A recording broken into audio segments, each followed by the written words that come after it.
Chapter 17. A Modern Wife's Adventure. Wives, like husbands, are sometimes fed up with the humdrum of domesticity and decide to cut away for a good time seeing the world. At dinner in a southern home I picked up the first details of a priceless story of one of these wives' encounters with Frank, full of humor and practical evangelism. The heroine, Lady W. was remarkably intelligent, a short story writer, attractively but largely built.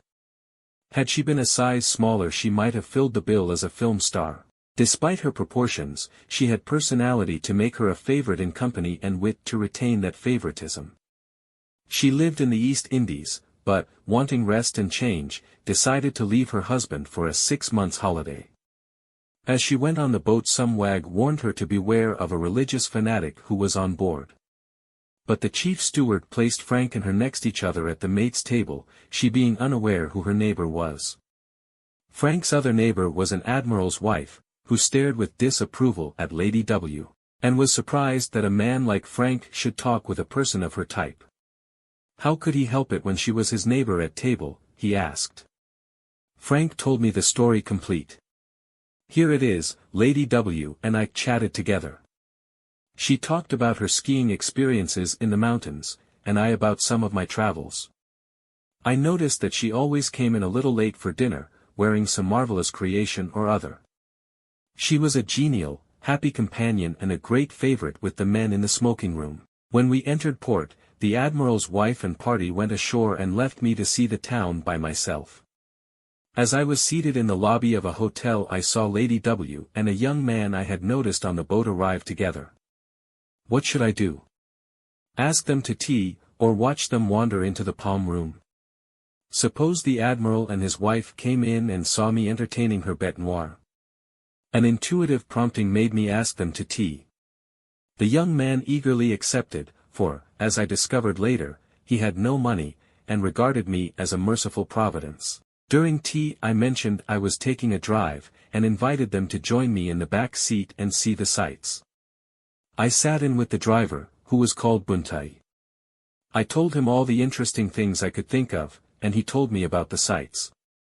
I asked about his family, and Buntai mentioned his twins.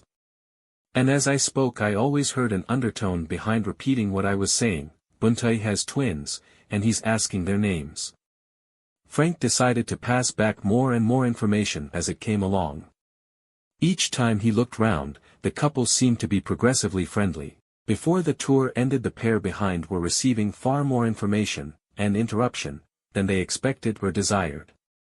Frank continues, we arrived back at the pier, and my passengers alighted, while I made some calls.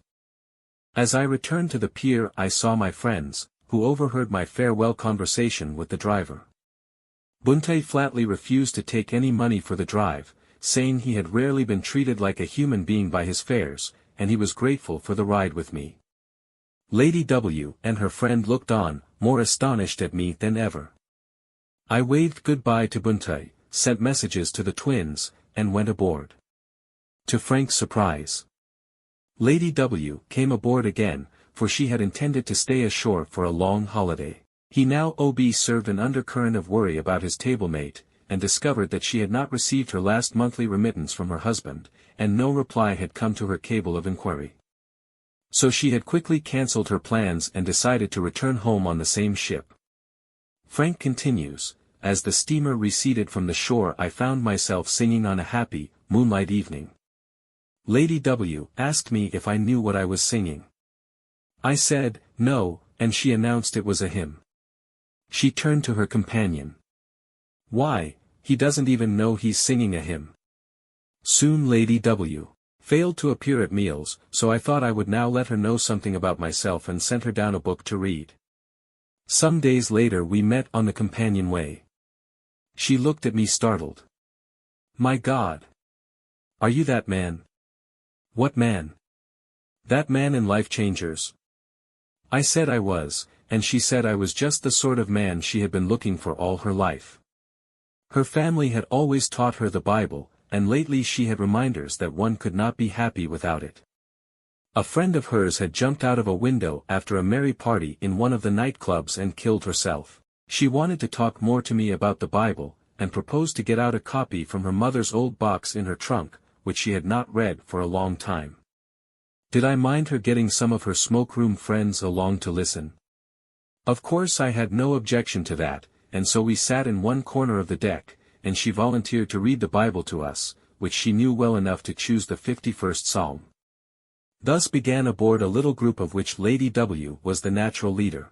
Her sudden interest in the Bible introduced a good deal of excitement on the ship, as previously she had been none too careful what she said and did, and some women passed her by on the other side. A real battle came for her later, when she felt she must correct the wrong impression she had made and the things she had said. One day she came rushing up to me saying, "I can't go and tell these people how wrong I was. What will they think of me?" I said she had told the original stories to raise a laugh, and that she was now big enough to risk their laughing again. Moreover, I thought they would be silenced and secretly challenged, though perhaps they would pass it off lightly. She said she could not do this without prayer. "All right," I said. "Let's have prayer, then." She made her decision during that prayer, and presently courageously did what she had declared was impossible. It brought an amazing response. Another woman writer with whom she shared asked if she could use that incident in her next magazine story. Lady W. readily agreed. The woman asked why she did that, and was told the power of Christ. "So that must be the power I need," said the authoress, adding, "I have not seen enough in Christianity before to inspire me to try to get that power." She complimented Lady W. on her courage. And now, as an amazing result, the ship was almost turned into a religious house party. It became quite easy and natural to talk about the things in life that mattered. Everybody began to be interested. The change from the average gossip of a liner was amazing. Lady W. easily became the center of the talk, and her arresting and compelling personality and originality of expression of the great and eternal truths sobered and challenged the ship's company. When we arrived at the port, everybody was interested to see if her husband would be at the dock to meet her. One of those most interested was the Admiral's wife, who had now become so devoted that she kissed Lady W. on both cheeks and expressed the hope that they would meet again, and meant it. So different from the average, "Hope I see you again," which secretly means, "Hope I don't," says Frank, and continues, Lady W.'s husband was there ready for her. His reply to her cable had gone astray. Because of her new experience she was most grateful for that providential mishap. Lady W. immediately witnessed to him, and told him of her new power in life, and he seemed quite glad to hear it, and sardonically hoped it would do her good, as a husband would say. She also witnessed to her friends at the nightclub. Later she came to New York, and rang me up the first day, took tea with me and then went with me down to Calvary, where she registered a further decision to serve the Lord Christ. Early one morning I was called to the house of a well-known singer who was planning suicide as the easiest way out of her troubles. She was something like Lady W. in appearance, came from the same town, and in answer to my question, exclaimed that she had known her at school. I told her about Lady W.'s remarkable experience, and asked if she would care to talk with her. She asked, "Do you think she has the solution of my problem?" "I do," I answered. I telephoned Lady W. and she gladly went down to see her with the good news that Jesus Christ still suits, saves, from suicide, and satisfies. Now what of Lady W.'s husband? Well, he came home from a long leave in the East to see his aged father, whom he had not met for 7 years. Then Lady W. and he came to England for a house party. The first evening I was walking up and down by the quad trying to tell her husband how natural it was to live with God, when a telegraph messenger came dashing up and handed him a wire. "My father's passed on," he exclaimed, and then, as I tried to comfort him. As we paced round the quad, he said, "I'm just at the place where God has sent me for the help I need at this time, for I can't stand alone face to face with the great eternal realities. I have no adequate solution for the problem, would I lead him to the source of power?" Quite naturally, as we walked up and down, he expressed his gratitude to one who makes eternal plans for bringing men home. Under the stars that night he yielded his life to Christ, telling me how the silent influence of his helpmate, Lady W. had made a great impression on him. How he had tested her at every point, and her new life squared with the principles of her master. They did not go home immediately, but stayed on, as he wished to be established in the faith. He told me later the joy of his mother at hearing that he, too, was serving the one who had been the joy and guide of her loved one through the valley. The time came when husband and wife sailed for their Far Eastern home, taking with them an orphan child to bring up as their son, in another home remade with Jesus Christ the unseen guest and silent listener to every conversation. Lady W.'s correspondence since that trip makes interesting reading. My word! I'm learning such a lot, she writes to Frank. I'm just beginning to get a glimpse of what you have had to face in your years of work. I'll say that I was an easy mark to a great many that you have come in contact with. A woman friend has just been staying with me, who, as women go down here, is one of the exceptions for the better.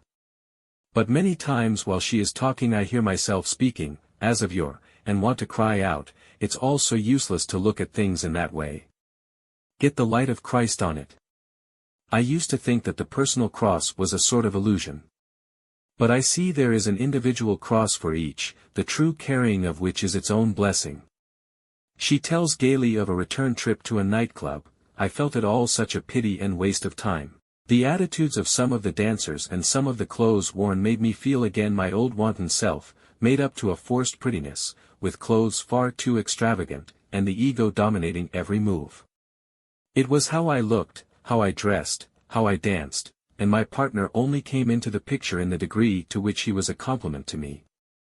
I must admit, too, that the cabaret did amuse the flesh, while the spirit was grieved over the poor souls jigging and dancing their lives away. Don't think by this that I've got into a pessimistic mood or that I am always looking at things through blue glasses. Far from it, but I feel how small any momentary pleasure or amusement on this earth is compared to that which is waiting, and the mass of souls blinded by the tinsel and hating to give it up simply appalls me. We're so stupid, some of us. As for me, I fought about every step of my surrender after I made it, and now I think it about time I gave in entirely, but tomorrow I may be fighting to hold out on some silly selfish point. The old life peeps out again later. When it came to hanging your picture, my husband was all for a prominent place, while I was for a bit of shadows. The shadows won, for as I have to live here daily, I said that I did not want Frank's picture to be always looking at me as though searching for hidden sins. She tells of the discovery that she must give up telling lies. Golly! Don't I remember that polite lie I told to the Petties last summer? Well, I'd rather have told all my shady past than confessed that lie, but I had to, or cease to get guidance. You know I do miss the house parties, even here I feel the fellowship of the groups. Really, I'm so happy. I can't express it. I'm learning such a lot, in patience and much needed discipline. My days are now mapped out like a timetable. But it's great fun.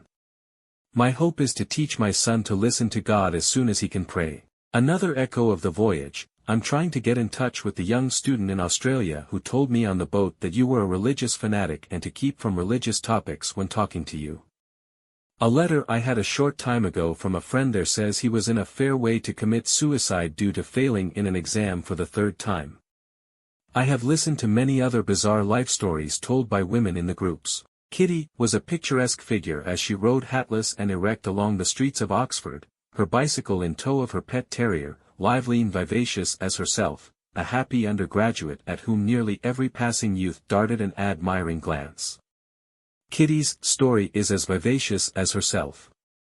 It was not until her third year at Oxford that she came into touch with the groups, in 1930. For 9 terms, she says, I had been free from the restricting influence of a quiet home in the north of England, living merely from day to day, restlessly rushing from one pleasure to another, trying everything once, spending my time with gangs of carefree, idle undergraduates, in a ceaseless round of gay parties.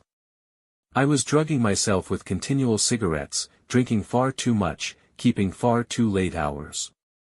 My academic work was practically nil. I took no part in the social life of my own college, where I was cordially detested, taking most of my meals out, and preferring the society of my men friends to that of the women students. And the men I chose to associate with were a tough crowd. Some of the cocktail parties to which they took me were pretty bad. Flattered by the attentions they paid me, I lived their pace, and rapidly became notorious.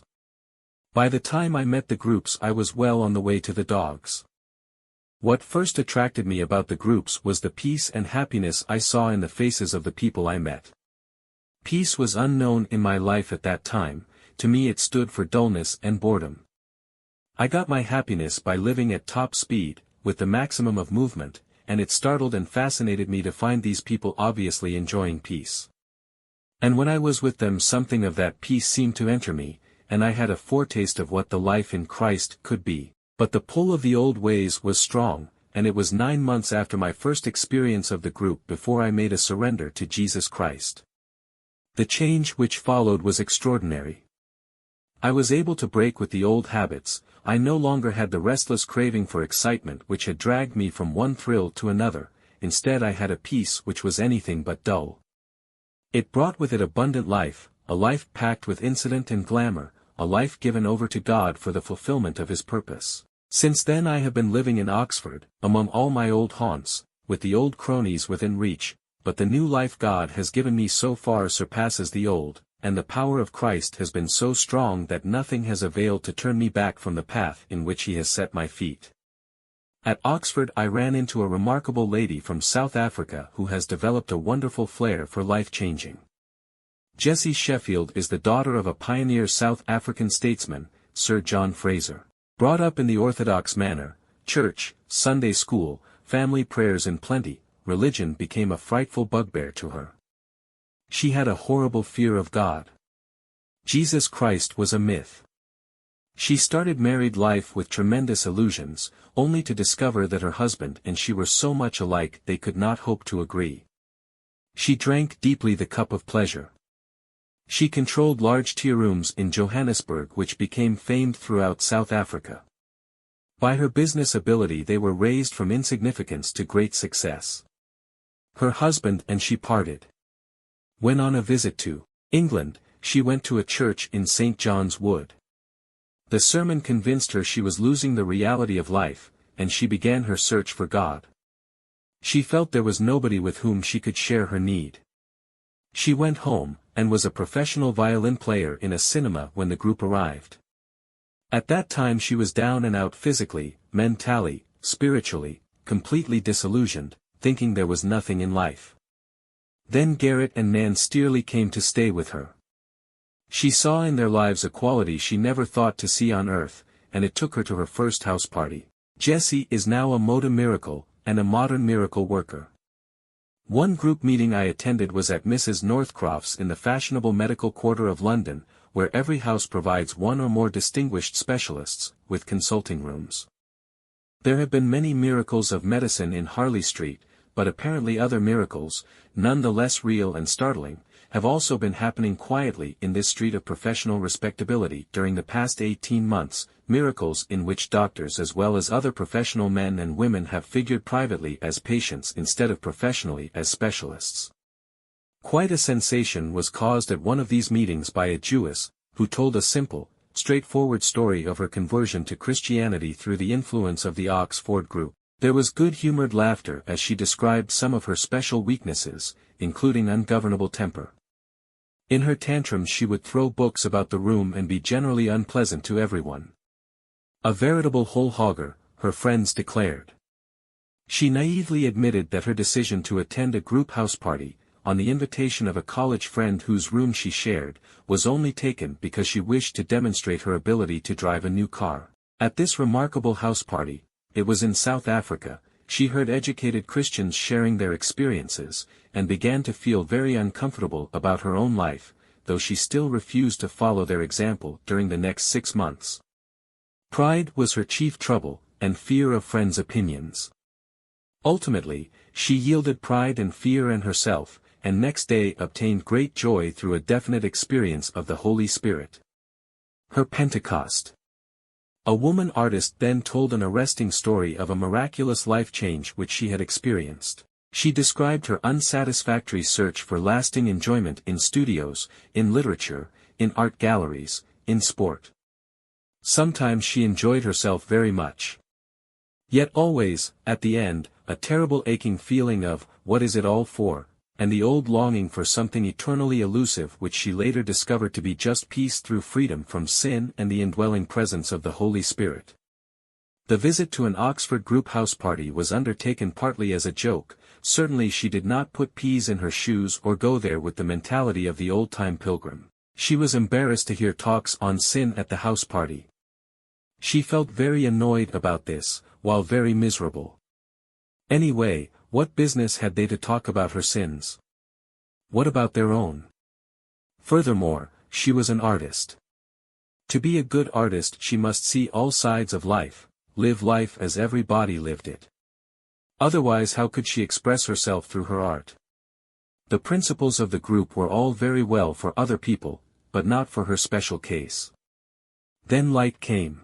She saw she must be honest with herself, willing to make her life conform to the pattern of the New Testament, and discovered Christ's Spirit could help her express herself through art, while sin had no longer dominion over her.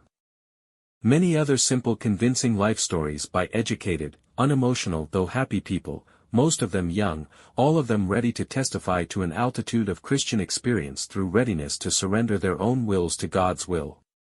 And all told openly in a Harley Street drawing room in an age of frank materialism and cynical unbelief. Each week more miracles. New testimonies by new visitors to changed lives. Young men and young women, middle-aged men and women, the last word in modern culture, some bearing well-known names, county folk, professional men, stenographers, students, foreigners, all meeting together in perfect fellowship with no class distinctions, because all sought to live, and be led, by the Holy Spirit of God.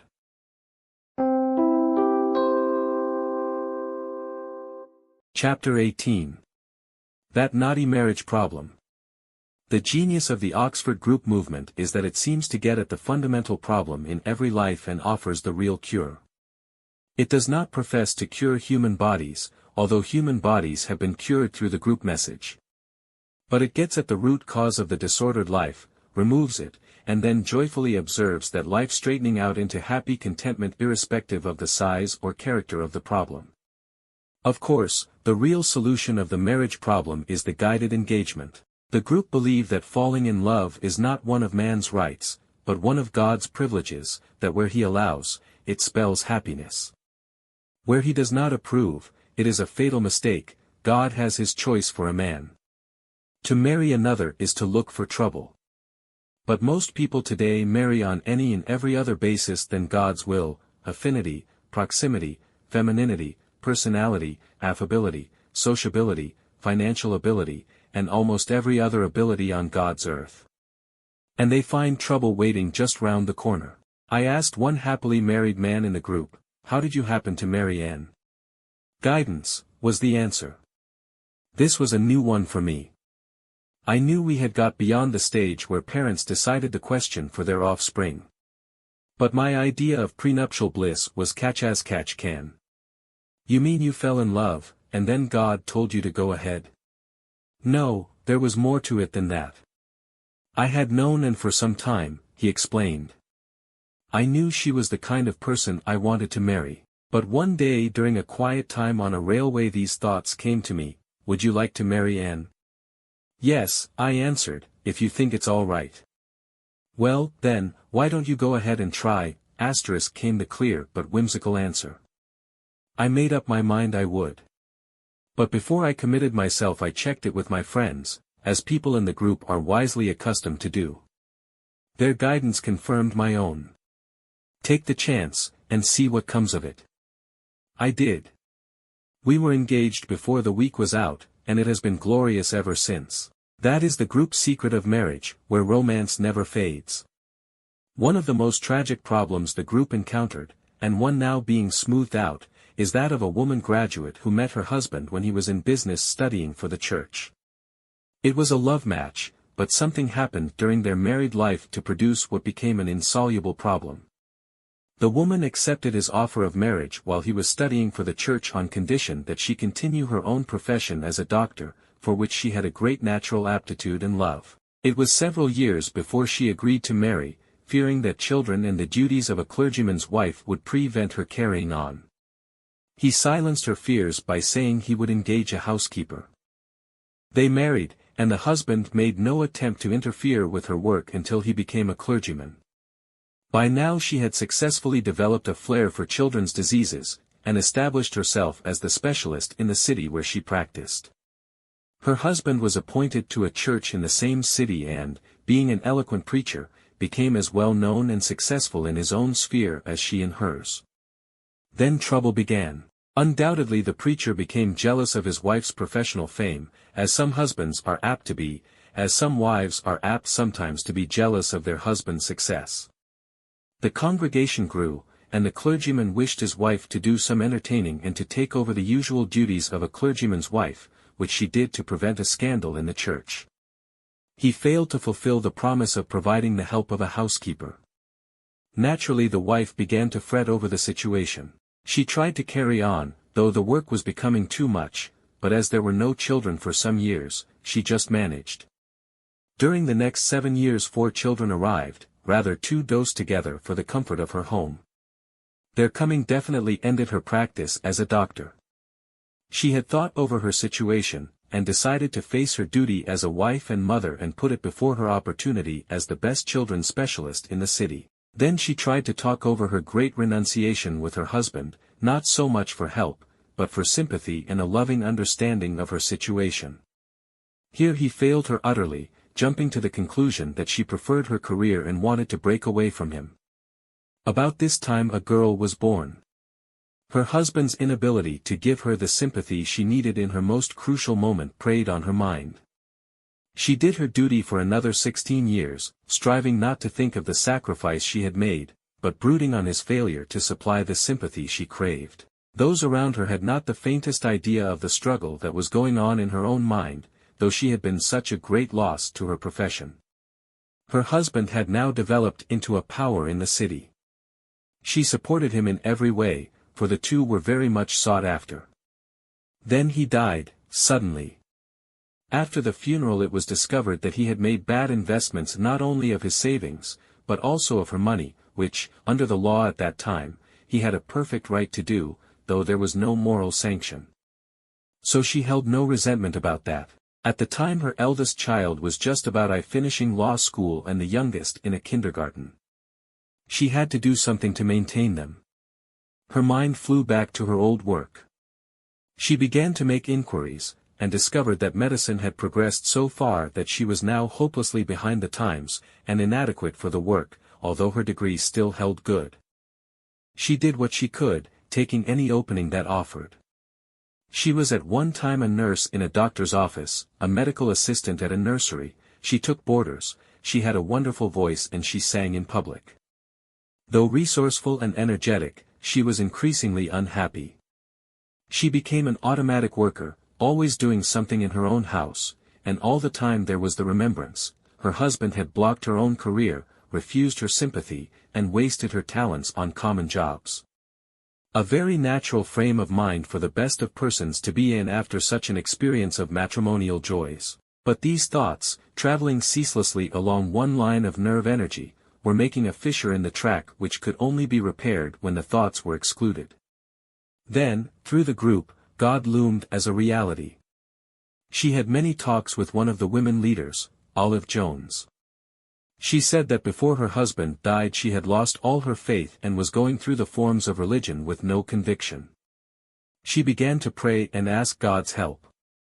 She was afraid of going insane through all her troubles. It took the kindly group leader a long time to get her to the place where she was prepared to surrender her terrible and natural resentment against her husband, which was eating into her brain and destroying the working of her mental processes through too long concentration on one subject. Finally she made the complete surrender of that old resentment. She told the whole story to her son, who joined her in the new life of release that came. After she had realized that her great sin was unforgiveness, she began to think of restitution, which was now impossible. There was now a danger of this, too, getting on her mind, for she felt at first that she had committed an unpardonable sin. Perhaps her attitude of mind had caused her husband's death. But the group leader, quoting help previously obtained from Frank, said that since she would have been willing to make restitution if she could, then to continue in remorse was hopelessly wrong and itself a sin. Her brain is now becoming normal again, through the release from her old resentment. In the foregoing story God's will was only sought, and so the solution was only reached, after the husband's death. In the story that follows it was reached much earlier. Here the woman was only a law student when she gave up her studies to marry a professional man. She was extraordinarily ignorant of the facts of marriage. She developed an overwhelming hatred of everything to do with sex. Yet she gave birth to nearly a dozen children. There was no respite. 2 years was the longest space dividing one from the next. Before the youngest child was born, her husband began to be called to duties away from home, and she naturally found herself praying for more periods of such loneliness. Her experiences reacted on her nerves, her temper and her character, and she became well known as a disagreeable person. But everybody was sorry for him. She hated her life and had thoughts of suicide. 2 or 3 times her health broke down and she was in a nursing home for nervous prostration. Several times she tried to talk to her husband, but only succeeded in hurting him, for he was very much in love with her. As the children grew older, she realized she could not bring them up in that atmosphere. She joined women's organizations and became interested in welfare work. Then she met someone who knew her as a girl interested in law, who advised her to study again. She did so for several years without her husband's knowledge. All her old thirst and hunger for professional work came back. Presently she told her husband that she had decided to be a lawyer. He said she must be insane and unfit to be a mother. If she continued with such a purpose he would take her children away from her. So she gave up the idea for a while, and the home life became worse. The husband continued his own professional work. Trouble came in adolescence with some of the children. The mother had another breakdown. The doctors told her husband the wife must be allowed to go ahead with an writing that would give her relief from her mental troubles, or she would become insane. He grudgingly consented. Then the group leader came into the gloomy picture. Her husband received an invitation to a house party and was intrigued, but rather scornful at first. He thought it was a new and possibly competitive form of religion. He told his wife about the house party, and she became curious and went. She asked one of the speakers to talk with her, and he introduced her to a leader, who had already had a similar experience. They had a long quiet time together, and it came to the wife that she must just share the whole story with her husband.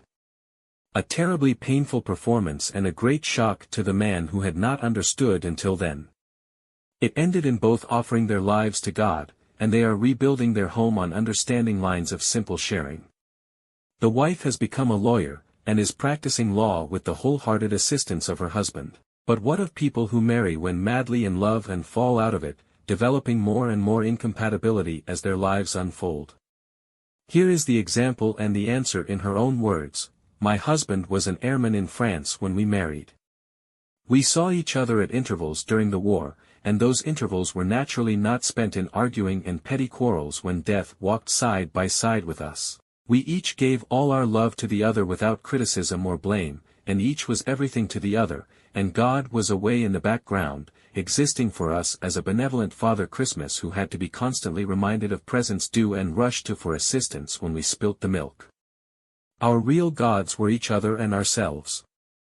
After the war, with a husband reduced to C3 with nerves and strain, and a nervous baby girl and no houses obtainable, there was more need for bravery and no glamour in being brave. It is very much harder to realize the illness of a person whose nerves have collapsed than it is to realize his bad temper, irritability, lack of control, and constant depression.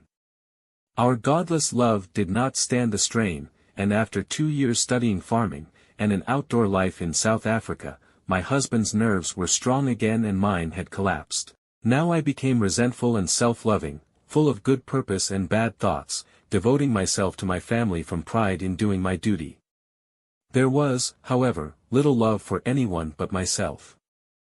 I was full of self-pity for my illness and for the lack of what I considered the proper appreciation of my sterling qualities. I was ill, and in this state for the next 7 years.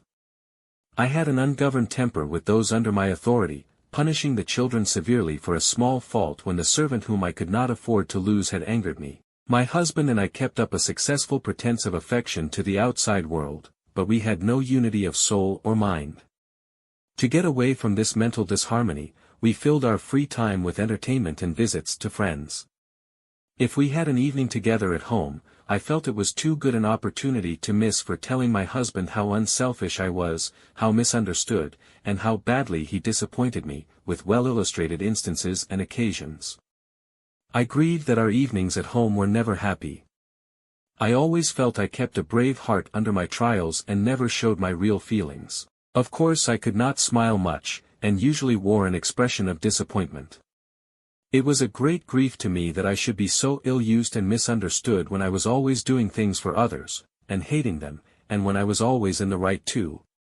Life was without future or hope, with no religion in our home. I could only feel I must carry on my brave fight and I should be appreciated in heaven, and Jack would see how good I was. But I felt it was a losing fight, and told my husband that I should have to leave him when I was 40. I had decided that the rest of my life should be spent in the slums, working for the poor, where I might be appreciated. At a friend's suggestion, my husband and I went to hear the Oxford group. We heard Frank and many others. We were frankly critical, and I got into low gear to take it all in. Jack got into top, and in 3 days had shared honestly his old life with one of the leaders in the group and given his all to Christ. I was rather put out. With all my belief in God, I expected to get there first. But when my husband shared all his life with me, telling me all he had kept from me, I felt I must do the same, and I had more to tell than he and more to be forgiven. We left the old selves behind and surrendered all we possessed to him who gave it to us. Our love for each other was renewed and deepened. We began to keep quiet times with God each morning on waking, and taught our 2 children to do the same. We asked God for guidance and prayed for strength to carry out that guidance. We began to treat our children with honesty and openness, saying we were sorry for any unwarranted irritation and bad temper, and encouraging them to speak openly to us. The result was that when we shared sorrow for irritation, they shared sorrows for causing it. One morning my small son rushed into my room saying, "I want to share, I have been reading instead of having my bath, and I'll have it now and be very quick. I am sharing it with you now so you won't get cross and have to share that you are sorry." I shared the difficulties I had experienced when I was a little girl with my small girl, and she shared things, told in an ugly way, that I had no idea she knew, and I was able to give her a new and happier picture of life. The result was that instead of her usual reserve, she showed an outpouring of love and affection to her dad and to me that she had never shown before. One of the happiest married men I know is Ken Twitchell. He gave me this recipe, which deserves to be in every home. The most disillusioned crowd is the younger married set. I believe their disillusionment is so great because they had hoped for so much from marriage, and found so little. 2 people meet. They fall in love. They marry and look forward to blissful happiness. They believe their personal love is strong enough to bind them together in unity forever. But after a bit, sometimes even on the wedding trip, a mood of disappointment settles down. Nothing is said. Both make up their minds that it is just getting used to marriage. That married look begins to appear. Many things lie behind it. Human love expects to give, but it expects to get as well. When it fails to get what it expects, it is hurt, and ceases to give with its first gracious glow.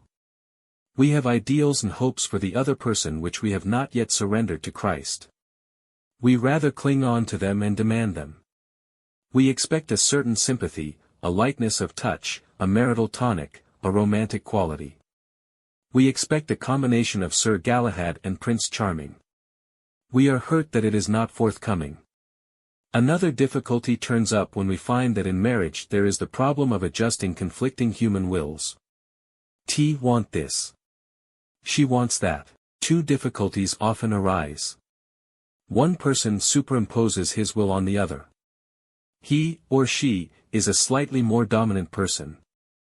And so he, or she, takes life and initiative out of the other person's hands. What happens? We all know the family where one person always must buy the tickets and arrange all plans, where father lays down the law, or voices a final opinion at the dinner table. The rest relapse into moody silence. But that is not the end. Tears, nerves, resentments, with their real cause unrealized, begin to appear. There is bred a sense of injustice, of rights being disregarded. It is the atmosphere that makes the children determined to leave home as soon as they are able. And not only that, but it isolates the dominating person and leaves him in a ghastly loneliness. For there is this other side of the picture, the submerged personality. It is just as much a sin to give way to a dominating personality as it is to dominate. It is a sin to have a martyr complex, always to give in and let the other rule, excusing it by saying, "But, you see, he's my husband." Or, "You see, she's my wife." Usually it's done because it is easier. Yet not the other person's will, but God's will must come first. The answer for this conflict of wills is to find a third will in which both can agree with enthusiasm. That third will is God's will. Sin in marriage is often simply failure to find God's will and to persist in a human giving or taking. Guided living is the answer. Another source of disaster is possessiveness in marriage, wanting the other person for what that person can mean to ourselves. Such possessiveness results in jealousy of outside interests or other people, who may threaten to rob us of the undivided attention of the person we want for ourselves. We need to surrender our husband or our wife. The other person cannot be first.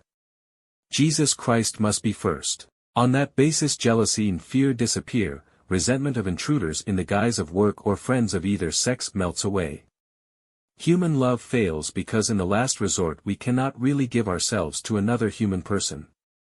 Where love burns strongly it passionately craves to pour itself out for the other, to mingle its own life with the other. But no matter how deep its yearning, it finds itself chained within the walls of individuality. God has so fashioned us. The only person we can give ourselves completely to is Himself. To Him body, soul and spirit can be yielded in glad abandon, and human love finds its passionate yearning each to be lost in the other fulfilled when each is lost in God, and in Him finds the other. Only in the divine love that is born from above does human love find its consummation and its utmost bliss. Vital Christianity has the real answer for marriage. It is Christ the Lord of the household. He must enter into every relationship. On this basis the first romance and idealism of an engagement are retained.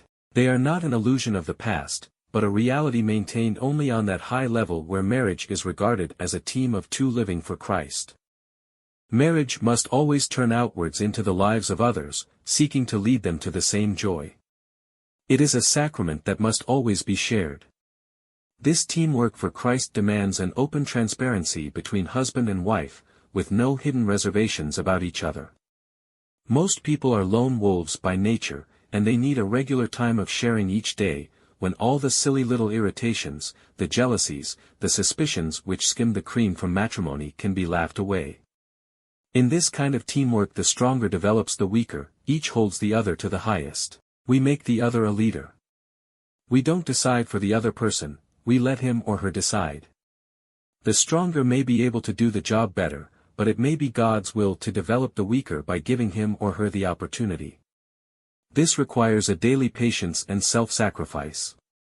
It requires knowing when to be silent, when not to bring up problems, when to laugh the other person out of problems. Of course, there is the physical relationship.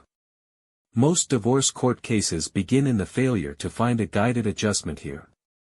There is need for instruction and preparation, for knowledge of the facts. We must explode the fallacy that marriage is the end of all physical problems. It is meant to be a spiritual unity of which the physical is the symbol. There is always the danger of the physical becoming paramount, an end sought for its own sake. But the physical relationship is a sacrament. Someone once said that the acid test of love is that people can pass through that sacrament with unimpaired reverence for each other. God control is the best birth control. Here in God control is found an overruling power that lifts human passion into its perfect consummation. So long as people marry for trivial reasons, concludes Ken Twitchell, they will be divorced for trivial reasons. But those whom God has joined are caught up in the divine love, where human love finds its glorious fulfillment.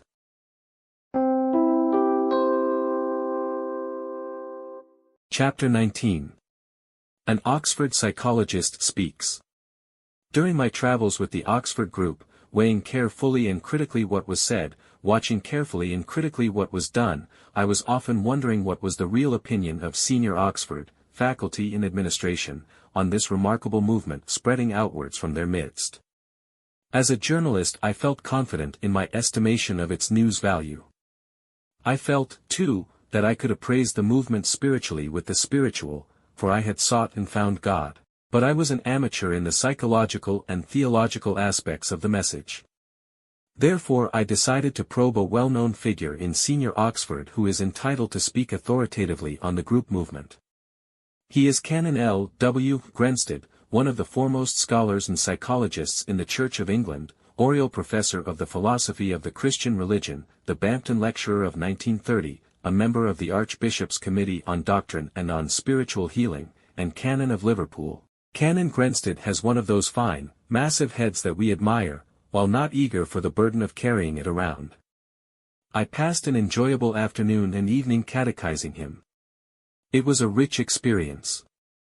The professor has a fine, dry humor, a wry, sympathetic smile, a way of saying deep things with simple clearness, together with an engaging and both 3dsh self-consciousness which takes occasional liberties with his great intellectuality. I asked some very pointed questions requiring a definite yeah or nay, and he gave me the definite answers. Some of them he pondered over, for the professor's mind is so large that it requires a lot of weighty evidence to incline it even slightly to one side. I asked him why he had associated himself with the movement, and he replied that no Christian could stand aside and not be interested in it. At the start it was arousing unfair opposition, that irresistibly drew him towards it to see fair play. And what do you see in it? An immense amount of hope for the whole spiritual life of the world. Without committing myself to any details, only to principles, I see plenty of essential things that I need for my own spiritual life. This was a very sweeping committal for a professor of philosophy. Are those in the groups balanced and really sane? I next asked him. The right answer to that, said he, is that the leaders and those in responsible touch are undoubtedly balanced and sane. Moreover, some who have come into touch, who were obviously not so well balanced as they should have been, have become much better balanced. The people who move about in the teams do learn discretion and tact and trustworthiness. I suppose there are exceptions, as in the churches. But there are no more unbalanced persons in the movement than in the churches. In fact, not so many. I had heard it suggested there were dangers in the movement. So I asked him bluntly, is the Oxford group dangerous? Oh, frightfully. He spoke with irony. It might upset the world, as Christianity did at first, for its possibilities are simply enormous. I find the greatest encouragement in its vitality. It shows a new and infinite power of adventure. It is a real inspiration to see this new creative work, suggesting to us once more those stirring stories in the Acts of the Apostles. That was all very well. But rash things might be said at the meetings which would spoil the movement. When young folk of culture get up and witness, they know what to say and what to leave out. But when this movement becomes general and the unlettered begin to witness frankly in the groups, suppose they blurt out something shocking. The massive head wagged humorously. And suppose they do? It wouldn't do much harm. For the fact is you can say anything you like that's true, provided you say it carefully and in the right way. And don't forget that human problems are being shared all the time in a great many places. A mother's welfare meeting would positively shock a group meeting. So would much of the talk in modern drawing rooms. A meeting of a vigilance committee is much more explicit. In the press and in many public places problems are openly discussed without the answers to them being supplied. There is the danger. The group touches lightly upon the problems and stresses the answers. It is always the answer that matters. Moreover, there is a group check in teamwork. As a rule, people don't share frequently in public until they have shared privately with the team. And in practice the unlettered, if there are any left, are just as tactful as the highly educated in their public utterances. All classes have joined in the sharing practiced by the group. I know of homes where the maids are helping in group leadership. In the factories of St. Helens, Lancashire, there are group meetings every day for quiet and sharing. And these are working with the same success that attends groups run by university men. I butted in, yet things may be said which will be misunderstood. The scoffing mind is always alert. The professor was not sure that ridicule mattered very much at all, as it was based on misunderstanding. What mattered far more was the danger of not sharing. The life shut in on itself fell into disaster. The danger of sharing could never be so great as the danger of bottling up. This led to all kinds of tragedies, including suicide and murder. As there were many recent examples. Sharing is a positive good, emphasized the professor. It is the real answer to so many problems. For it is almost impossible for a person to see his real problems straight unless he has an outside view on them, and he can only get that by sharing. And whether done in a movement like this or elsewhere, and sharing is not confined to the Oxford group, it must be beneficial. Sharing has been neglected far too much by the modern church. But, he broke off, there is a long theological history behind that statement. And we are now in the phase when great reticence is general. That was not always so. There were times when so many excesses were committed in the opposite direction that the regularization of the ministry became necessary. Though we haven't got anywhere near to that in the group, and I don't think there is any possibility of our doing so. When might we reach that stage, if ever? Only when a wide range of people come to be unbalanced emotionally, as happened in revivals of a certain type whose basis was emotion, and not the new birth through a changed will. Of course, any sudden change must have an emotional effect, the consequence of a regrouping of impulses. We explain it in this way. When the ego makes a response to anything to which it can respond, that response is the will, the self in action. The emotion arises with the response. What takes place is really the formation of a new sentiment, of which the best example is the sentiment of love. There is then a whole new readjustment of impulses, now turned into the service of a new object. Changed sentiment around personal relations or the love of God cannot possibly happen without some emotion. The really serious thing is that people so seldom feel any emotion about the love of God, as they do about other mundane sentiments like their breakfast, fresh air, their dog, their car, their position in life, their being highly respectable, which fits in with saying their prayers and church-going, but not necessarily with putting God first. Then when something like the group comes along and suggests that God be put first, in the right place, and people find their disordered sentiments threatened, God first, they naturally begin to feel annoyed. But can the tenets of the Oxford group be said to answer every human problem? The professor weighed this sweeping question carefully. I do think, he said, that the general principles of the group are generally applicable. There are certain persons who need specialized help, and there is serious danger if anybody thought this teaching could work by rule of thumb. And so the group train leaders who can deal with difficult people, just as is done elsewhere. The group change men. They know that if you try to solve a conflict by effort from within, you never solve it. But if you try to solve it by a higher power from without, you always solve it, though the solution may not necessarily be what you or others expect. Then what is the real difference of the movement? It is positive in all essentials, replied the professor. It has positive methods of helping people, woefully absent from so many modern books which ventilate the difficulties of the times. Why write futile, emotional, impatient books unless you can offer a cure? In a movement of this kind you see something being done, and if the churches are not taking the lead, the duty of the movement is not to criticize, but to awaken them by action. As it is doing. What about the effect of the movement on scholarship? There is always the danger that a certain type of man may become obsessed with religious work. Teamwork is again the proper check.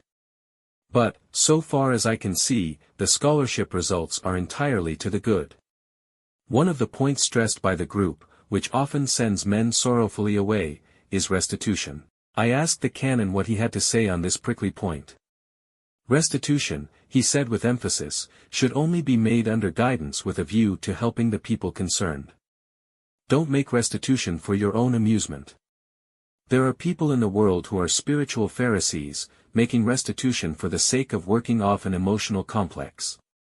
I have heard of men going round confessing they had commit murders which had never been committed. Which is absurd.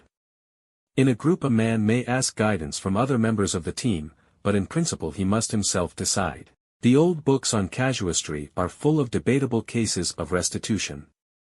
The man who threw the groups gave himself up recently to the Oxford police because he had committed a number of thefts, undoubtedly did the right thing. The rule in these matters of difficulty is to get at the real motive. And there must always be willingness to make restitution, though some kinds of restitution cannot be made. Being hanged for murder isn't restitution. You don't restore the life.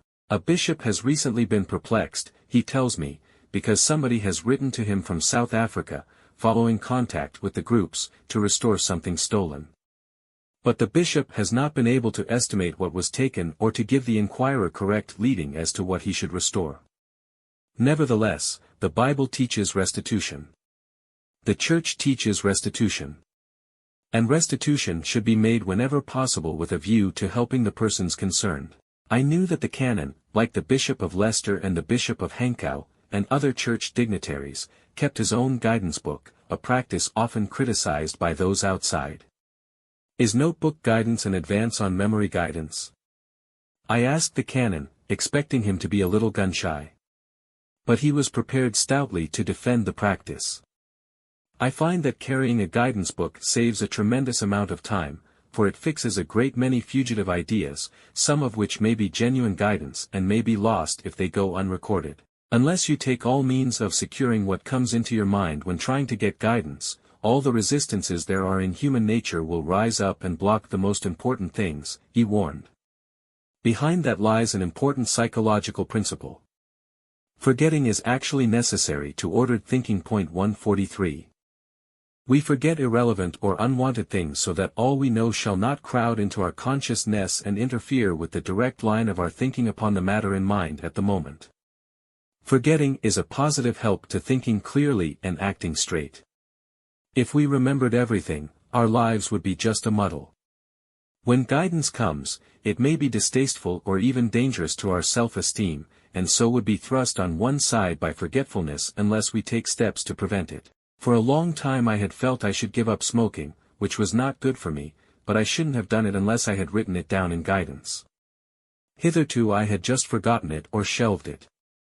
Smoking is a habit in itself neither good nor bad, but for my own life I found the discipline of not smoking carried with it a piece of God's grace large enough to give me victory over much more deeply ingrained habits of self-indulgence. And this I believe has been the experience of many men in the groups. I'm not saying that everybody should give up smoking. Of course, also, it may be carried to excess and become physically injurious and wasteful of the money we hold in stewardship. Each person must do what he honestly feels God tells him. The massive head inclined towards me as we probed deeper the matter of guidance. Of course, nobody pretends that all one's thoughts are guidance. There is no knack about it. Guidance often comes in the form of good impulses, the work of the Holy Spirit in human life. I get strong and certain guidance about some things, and then some guidance which is not so clear. Often I get guidance on how best to handle people who come to me for advice in trouble. Yet the guidance that comes to one person is not very different from what comes to anyone else. It is simple and elemental. If one compared guidance books, there would not be much difference, save that each contains things applicable to the person who wrote it for the time it was written. Guidance is often getting a new sanction for what we know already. Once it came to me in guidance to take a certain text, "Go into the city and it shall be shown you what you must do," a text I had no wish to preach on, but I did, and 3 persons came to me afterwards to thank me for the special help which they had received. I often get guidance to speak on a subject that I have not prepared and to abandon the prepared subject. I always follow such guidance. A great advantage of guidance is that with it you have to make only one decision on one subject, whereas otherwise you might make 20. For a while guidance may differ in a group of several persons, but eventually it is clearly shown that no real duties in life conflict. Which shows that the leading is part of the plan of God. The canon continued, I was once worrying as to which I should do, go a long journey by car or by train. After a long time wasted in weighing the pros and cons, guidance came suddenly through with the message, don't be a fool, go by car. If I had trusted my guidance instead of my reasoning powers, I should have been told not to be a fool much earlier. The canon was convinced that willingness to do the will of God was the measure of a man's true understanding of his will, and that in team life could be found dependable confirmation or correction of individual guidance. A unified group of surrendered people would be more sensitive to the Spirit's full plan than would the individual. I thought of those occasional luminous flashes that had come to me in various parts of the world at various times. Do you get both guidance and superguidance? I asked him. He shook his head. While not discrediting my experience of superguidance, the canon could not claim luminous flashes of outstanding intensity. You think everybody needs this guidance? Unquestionably. Especially those who ascend in the world. As men climb to more important jobs, they find the difficulty of preserving a sense of proportion becomes far greater. By constantly referring their work back to God, it does put them into proportion for all sorts of situations, and helps them to adjust the difficulties of others. One does not like to make claims for oneself, but in so far as I have been able to make spiritual progress, it has been largely through the insight which has come from these quiet times of listening to God. More marked, perhaps, in my case has been the progress that has followed through little definite acts of decision for Christ. Some of these things have been very small, with not much meaning to them except that they have meant a personal loyalty. When those little impulses came, I knew they meant definite landmarks, what the group calls driving in stakes. I was pressing the Hampton lecturer to tell me more of what his association with the group had meant to his own spiritual life when Frank observed that Canon Grenstead was already a prepared instrument when they met. Their association had heightened and deepened the spiritual experience of both. Without Canon Grenstead's insight and knowledge, the group might have encountered great misunderstandings, which would have seriously prejudiced progress when difficulties presented themselves. He was a sure guide, and brought a wealth of experience that matched what was the best in the groups. It wouldn't be true for me to say, said the canon, that I owe anything like my whole religious experience to the Oxford group, for most of it was lived before I came into touch with them. But I have seen the help and power that have come into other people's lives through the group and the great possibilities which may come from sharing, although I have not progressed very far myself in that direction. But the things relevant are these. I came to know the movement here 7 years ago. In those days the difficulty of knowing men and of doing real work as a college chaplain, as opposed to my official job, were the things that worried me. I knew that people needed help, but I could rarely get near them, for I didn't know how it was to be done. My contact with the group has multiplied many times over my contacts with individuals whom I have been seeing through the group on things that matter to them. Until then they had not come to me, because I wasn't getting that note in my preaching which made them want to talk to me. Of course, I had got a certain amount of interest before, but that has been a great deal heightened and deepened by these past 7 years. What I have now come to see is that the keynote of preaching is in something personally felt and experienced, and that the moment it becomes official it is dead. This does not mean that theology is untrue, but that it has no life unless it is related to personal experience. This new impulse of personal experience in preaching came to me from contact with the group. My sermons may not be so good as before, but they seem to produce more results. I remember preaching one under guidance at the last house party at Mansfield College of which this distich was the theme, watching God's terrible and fiery finger shrivel the falsehood from the souls of men. In that sermon I was thinking of the tremendous majesty of God at work not only in the group, but everywhere. Wondering how many more words of wisdom I should be able to extract, I urged him on, and the canon continued, more and more I am coming to realize the impossibility of there being any finality in one's religious development. The idea that at any one point in life one knows the whole gospel and is ready to preach it seems pitifully inadequate. Trying to work with the group, I find myself continually being brought back to simple religious experience, often to the simple religious experience I was missing because I was getting too sophisticated. In my early group experience I missed a lot because I was too much the court of appeal. When I ceased to be that and worked with a small team I found quite a new experience. It brought home the importance of ordinary and simple things. I found that I was getting friendship and fellowship with a degree of naturalness and sincerity I had seldom found elsewhere. One of the other group leaders told me that he had seen a meeting of ministers dissolve into a meeting of men just because the canon had shared his own true experiences. In actual fact, crows are black the whole world over. Again and again, the canon went on, I have seen the intense need of the clergy for that real freedom which sharing can produce. The clergy are often very lonely, and a great many disastrous things occur in life because of loneliness. The Oxford group are enthusiastic over the new zest in life which the fellowship produces.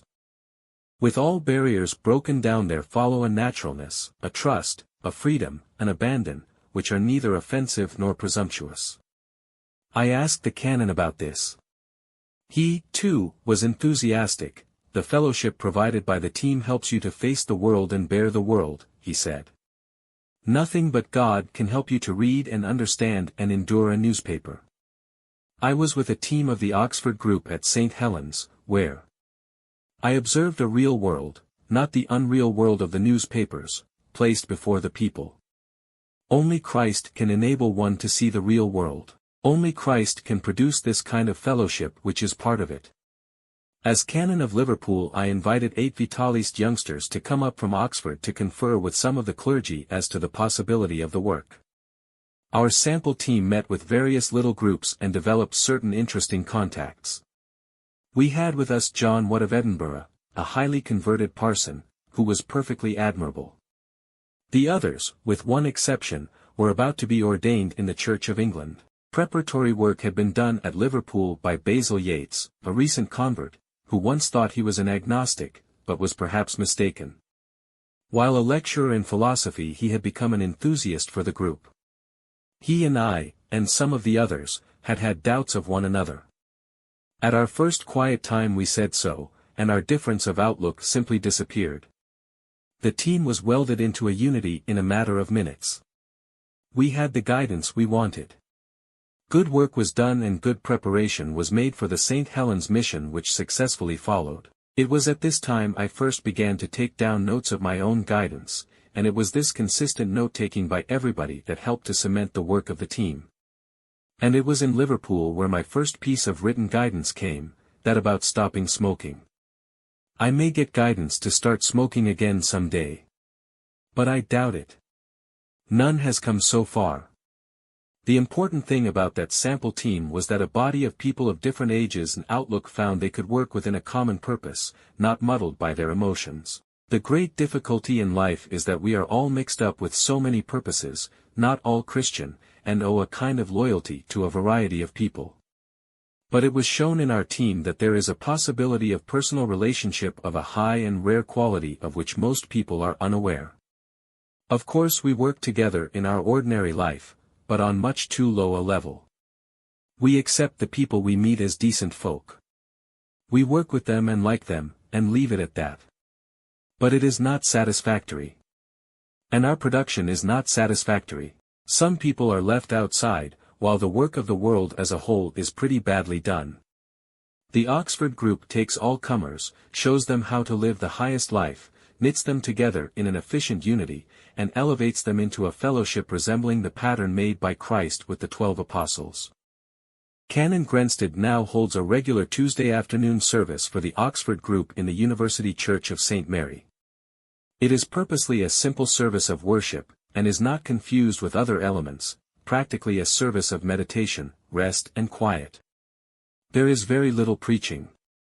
The institution is important, as, for a good many people, it means the realization of worship in a life resting completely on God. The service is meeting the needs of the group, by whom it is gratefully accepted. Canon Grenstedt goes to St. Mary some time before the service is due to begin, for a time of quiet.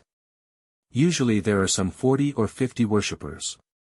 They begin with a hymn and remain standing for a brief silence.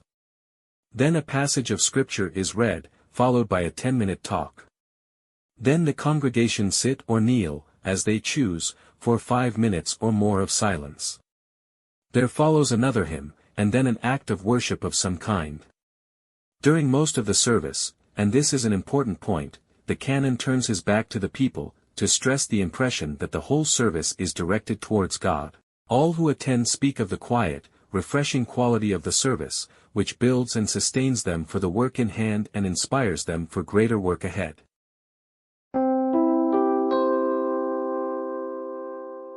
Chapter 20. Spiritualized Scholarship. The number of persons ready to back a promising religious venture is scarcely less than the number ready to support a racing certainty. And the motive which inspires the big crowd may be the same in each case: what can I get out of it? When there is no inducement of earthly gain apparent or underlying a new movement Godwards, we usually find, not many wise, not many mighty, but the weak things of this world are chosen to confound the wise. The wise often stand aside not because there is nothing to gain, but because there is a lot to lose by identification with a new untested religious movement. Like Gamaliel, they are unwilling to oppose what may be a work of God, but also like him are unwilling to espouse it openly until confident of no prejudice to themselves through public identification. Some believe in associating without affiliating, appropriating the kudos and avoiding the kicks.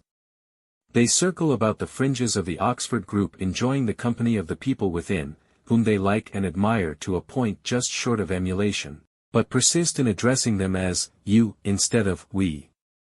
Timid souls these, both clerical and lay, vacillating souls some, who may have previously been identified with movements from which the Spirit of God was absent, and profess a reluctance to take the wrong step again. Some are convinced, but just afraid, fearing to let go and trust themselves to God because to them God is too small or too feeble to compensate for the surrender of cherished self-interest, some point of pride, social popularity, ridicule, or even a little delicately administered persecution, common properties of the cross in all ages. There are scholars in Oxford of this order, hesitating, waiting for the very new to become the very correct. But the chief complaint against scholarship at Oxford, like the complaint against scholarship elsewhere, is of its aloofness, even divorcement from life. When the Oxford group began to make its first stirrings in the university, it was not as a new philosophy, but as a new life. What would the theological dawn say to it? Would scholarship identify itself with the new abundant Holy Spirit-directed life that it proclaimed? In the days of the Wesleyan revival, a don at one Oxford college said rather querulously that all his younger colleagues were no sooner elected than they proclaimed themselves Methodists. One Sunday evening not so long ago the chaplain of Corpus Christi, an intellectual college, unexpectedly revived the old Magdalen College custom in his own chapel in regard to the newly formed group movement. He quietly interpolated a few phrases into his sermon which caused very little immediate comment and were unreported in any newspaper the next morning. Nevertheless, they were startlingly significant, since they were made openly in presence of both senior and junior members of the college, and therefore amounted to a formal public espousal of the new religious movement by an Oxford don in the performance of his official duties. Pausing in the main thread of his sermon, the chaplain announced that he had been convicted of not being quite honest with his colleagues. Through fear of what they might think of him, he had withheld the declaration of his complete identification with the Oxford group movement. He then mentioned his friendship with Frank, through whom he had come to a deeper experience of the Christian life than previously, and learned the necessity of absolute surrender to God as the directing force of his entire life. Thence he had come to understand that to reach a state where guidance was all in all he must be obedient all the time, in spirit before guidance was given, in act when it was received and through the entire process of fulfillment. The setting of this little scene, which may live in the history of the Oxford group movement, is worth visualizing. Corpus Christi College Chapel, hiding itself and its alliterative name in the far corner of the front quadrangle, might be described as the concealed chapel of Oxford. The building is smallish, 16th century, with much fine dark paneling obscuring some of the windows and darkening the friendly Gothic interior. There is a pulpit, but that is obsolete. The chaplain preaches from the chancel steps, which is no hindrance, for he is tall, and does not use those sermon notes so embarrassingly difficult to hide. The immediate results from the chaplain's announcement were a new release in his own life, consciousness of more power in his work through surrender of his unwillingness to identify, and an interesting conversation with one of his own undergraduates. Nevertheless, the step he had taken that day was a forerunner of other acts of identification by Oxford dons. His own act was particularly significant, because one of the youngest members of the theological faculty had come into the open and officially identified himself for life with the new evangelism, then and still exercising the minds of many in the university. For the chaplain of Corpus Christi was the Reverend Julian P. Thornton Dewsbury, a scholar with 3 firsts to his credit in the Oxford examinations, mods, greats, and theology. His kindly eyes of deep blue, quiet dignity of personality, and his great intellectual powers are the first points you observe about him, points reproduced from 2 wonderful parents who provided him with the ideal home life and upbringing. His father was a bishop, the Bishop of Sodier and Man, and his mother a gifted mission worker in Manchester at the time they met.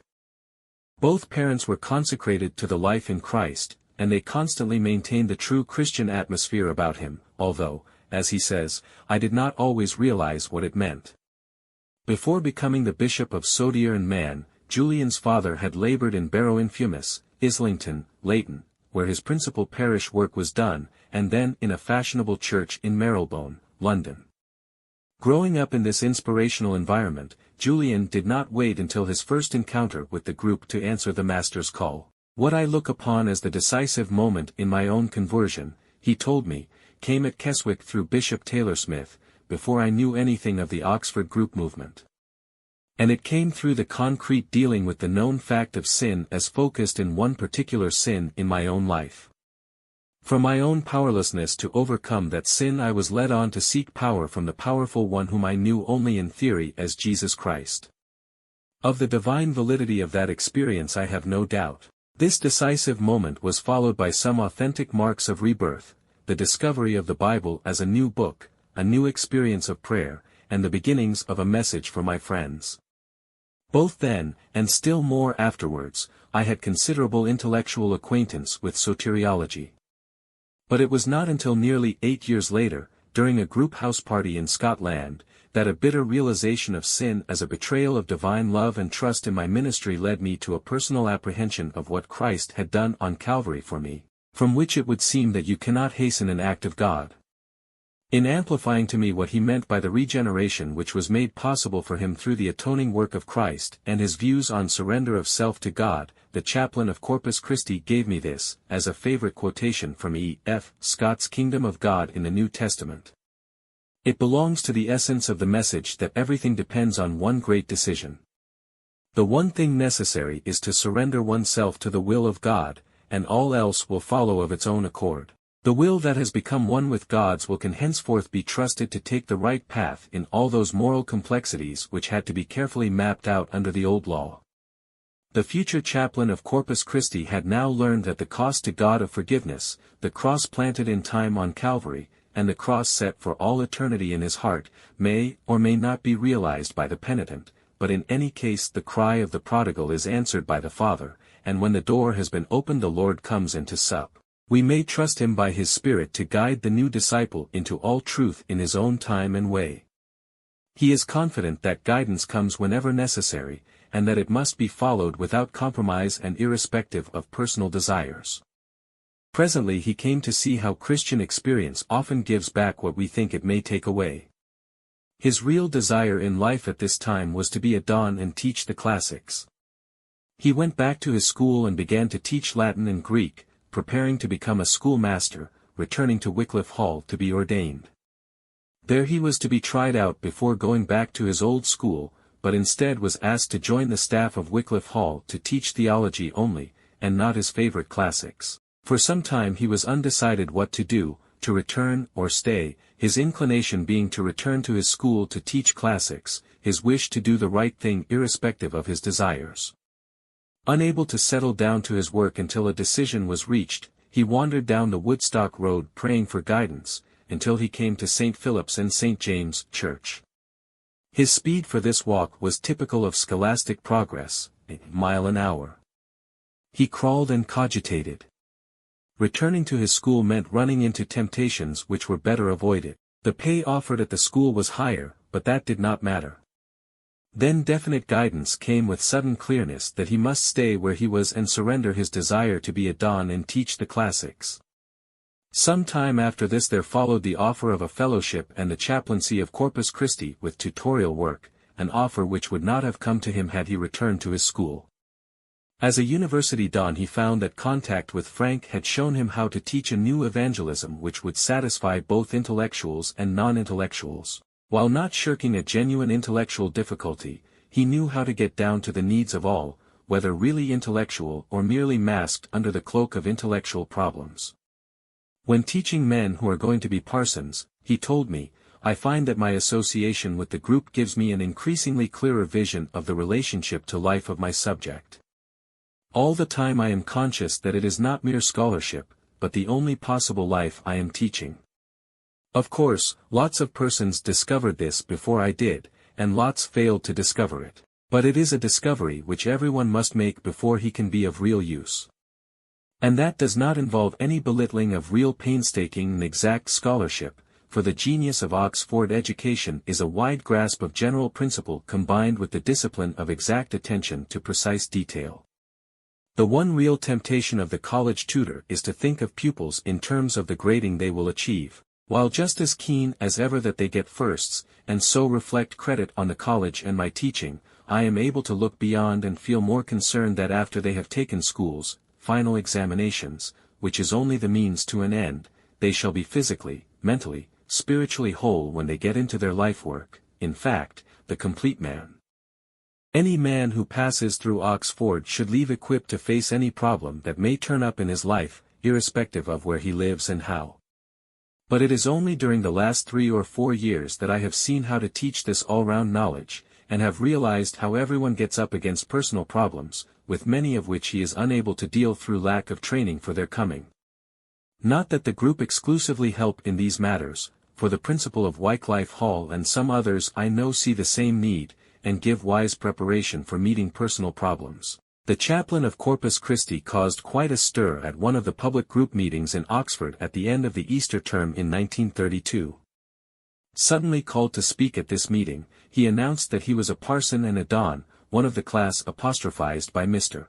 Belloc as remote and ineffectual, after quoting the old lady who was pleased with her new minister because the learned man was 6 days invisible and the 7th incomprehensible. He startled the assembly by saying that if one were a don and a parson of that type he was at the same time 2 distinct kinds of parasite, a phrase which enlarged into newspaper headlines the next day. He also stressed the necessity for a don and a parson to justify his existence by results just in the same way that the member of any other calling justified himself by results, and declared that if, as a parson, he did not know he had the answer in Christ to every human problem, including one in Oxford that he had encountered a few days ago for which there was no human solution whatsoever, he would resign his fellowship and leave the university. Another startling view that the chaplain of Corpus recently expressed is likely to be rehearsed a good many times in the future. He is not convinced that the days of persecution for Christ's sake, perhaps martyrdom, are yet ended, even in the more enlightened countries, possibly in England. He expressed to me his feeling that Oxford was now in for a time of open war, perhaps with pens only, more bitter than the city had experienced for a considerable span. Never had the gulf between secularism and Christianity stretched so wide as at present in the university, now experiencing the full effects of the change of 60 years ago, when it was decreed that all fellows need no longer be in holy orders. Though he was not anxious to see the old order reinstituted, he felt disquieted to observe that nowadays the fellow who was in holy orders was the exception. All the same, he said, we have still many earnest Christians among the lay heads of colleges, and whatever conflicts may lie ahead of us, I am convinced that Christianity at Oxford is stronger and more vital today than at any time in the last 80 years. The association of a true scholar in touch with life and not swamped with scholarship, who is prepared publicly to maintain the implications of his own spiritual experience, means much for the new evangelism in Oxford. A young man under 30, his remarkable lectures on the Christian doctrine of God are woven out of deep experience as well as from theory through deep thinking. Even though not all of his pupils follow his precepts, his God-guided life is an inspiration in an age when modern scholarship knows so little of the Holy Spirit from personal experience. Julian Thornbury Dewsbury has an unruffled composure himself for every occasion. To see him conduct a meeting of senior Oxford, reply to comments, the subtle catch, the straightforward disavowal, in quiet, scholarly accents, laughing with his critic against himself as readily as turning the laugh, and to hear his own laughter, midway between a roar and a growl, is an entertainment. He has a quick and cheery answer for everyone, unerringly locating the exact spot. Julian's work on Tuesday afternoons in training leaders has enabled the movement to expand at greater speed, and his Bible study classes at house parties have been invaluable. It was largely through him, supplementing the work of pioneers already on the field, when traveling with a party of students from Wycliffe Hall last year, that the work opened in Egypt, Palestine, and the Near East. Fellowship with the group, he says, has kept the highest steadily before my eyes, and when I have failed, I have been enabled to realize it pretty quickly. I am coming more and more to realize the worth of fellowship and the price of having it, honest sharing, also to realize that two are better than one, that it is the team and not the individual which has the better chance of success, and that is a good thing for a skeptical individualist like me to learn.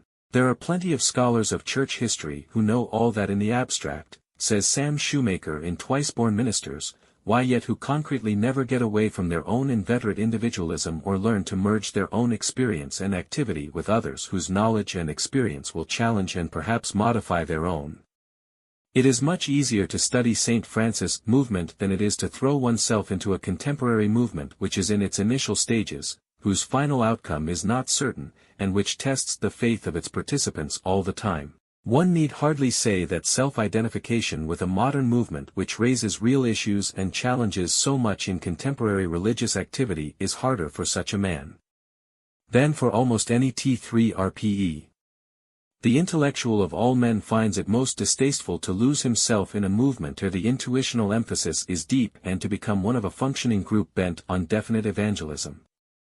The chaplain of Corpus feels that the group movement is making a real contribution to the Christian life of this generation, challenging all to a more vital witness for their Lord. It touches men whom ordinary pastoral methods do not reach, particularly the hardy type. The free and unconventional and intensely sincere atmosphere of the groups he finds acceptable to the modern mind, with its frank facing of every problem as opposed to the hush-hush methods of the past. He believes that the challenge to a full surrender to Jesus Christ, the insistence upon discipline, especially the morning watch or quiet time, is in accord with all that is best in our ecclesiastical history and heritage, and that men and women today are hungry for the unification of life which acceptance of these standards always brings. Nothing can be more definite in its committal or stirring in its outspokenness than his recent challenge to a gathering of fellow churchmen. Whatever we may think of the Oxford group, it has thrown a challenge to the Christian Church. Time and again, half humorously, half pathetically, clergy, both Anglo-Catholic and evangelical, have said to me there must have been something very wrong with the Church if the group had to arise. And I am afraid that is profoundly true. The group has no new method, no new theology, it comes with the old good news of Jesus mighty to save, and it flings the challenge to the Church that professes his name to experience that saving grace afresh, individually and corporately, and so go out to battle with the world. We are moving forward from a long period of trench warfare out into an open war of movement. Christianity and secularism stand face to face. The battle is being joined all along the line, even in placid, respectable, academic Oxford. There is no room for compromise. The only vital people in the world today are those who are right out for God or right out against him. The voice of the new evangelism today in Oxford. To find out everything about the Oxford group when Frank knows your credentials is an easy matter, but try to get at the core of a changed life for unscrupulous journalistic ends, and see how difficult things become. The Oxford group know how to protect their spiritual secrets just as well as the Christians in the catacombs knew how to protect theirs. But once convince Frank of your bona fides, and he becomes a kind of spiritual impresario ready to produce any information you may be in need of, or any interesting character whose experience seems to coincide with your requirements. The door flew open and Frank's arms flew wide as he introduced one of his outstanding men, of Eton and New College, a man who prefers to call himself the introducer. He is another 6-footer, for the university atmosphere is stabbed with praying giants. Here's a young man who will look well in your dental chair, laughs Frank, and another Oxford rowing man takes the place just vacated. Some men are born saints, some die saints, some do neither.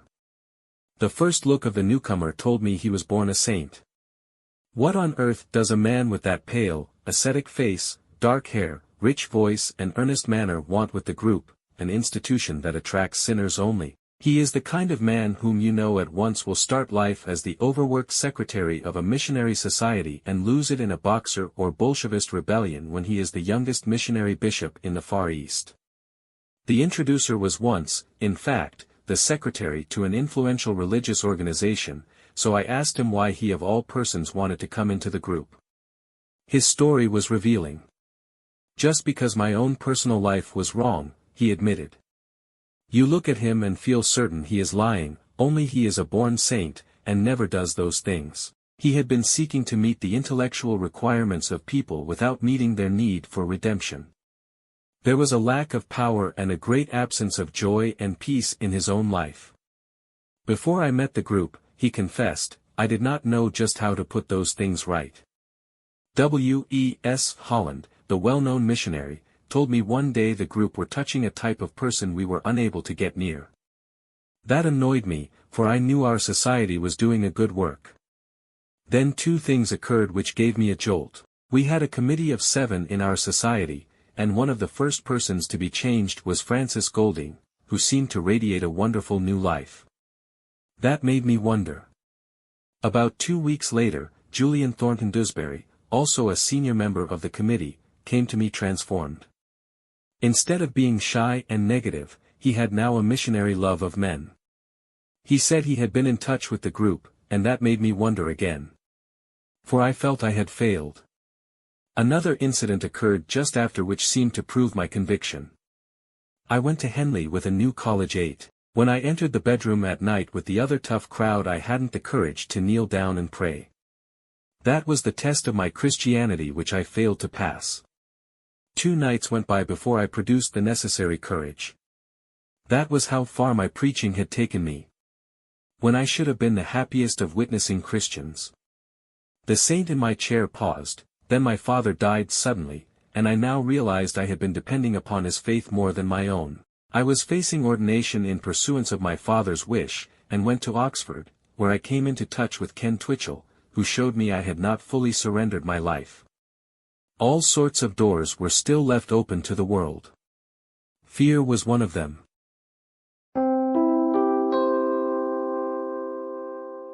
Chapter 21. The Stung Conscience.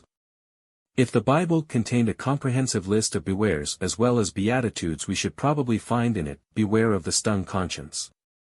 The thought was expressed in several parts of the Acts of the Apostles, though not in epigrammatic form. When they heard this they were pricked, or cut, to the heart.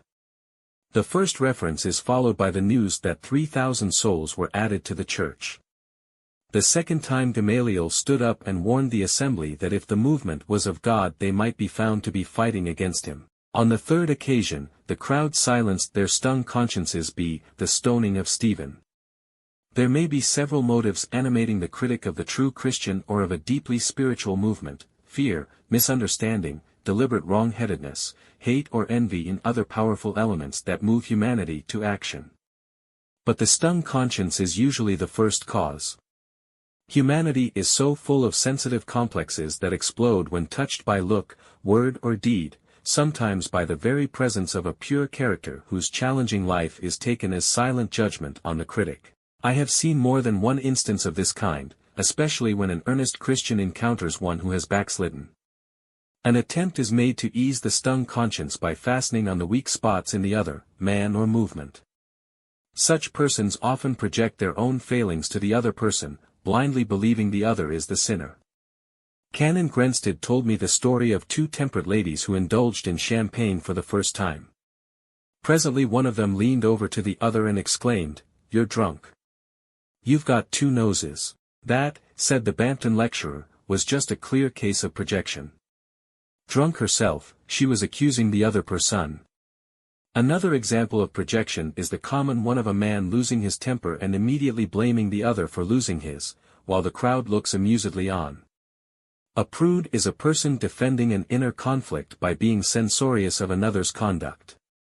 Christians are criticized more than sinners by pagans because sinners do not sting consciences. Unfortunately, a Christian is so often pitifully trying to defend himself against this projection that he develops a censorious attitude himself. He should disregard such criticism, remembering with Browning, "With me, faith means perpetual unbelief kept quiet like the snake 'neath Michael's foot who stands calm just because he feels it writhe." Not that all critics attack openly, says Canon Grenstead. Every psychologist knows the patient who agrees with everything he says so as to avoid trouble. But it is only superficial agreement. There are also many who talk about other person's problems so often that they prove thereby they have similar unsolved problems of their own.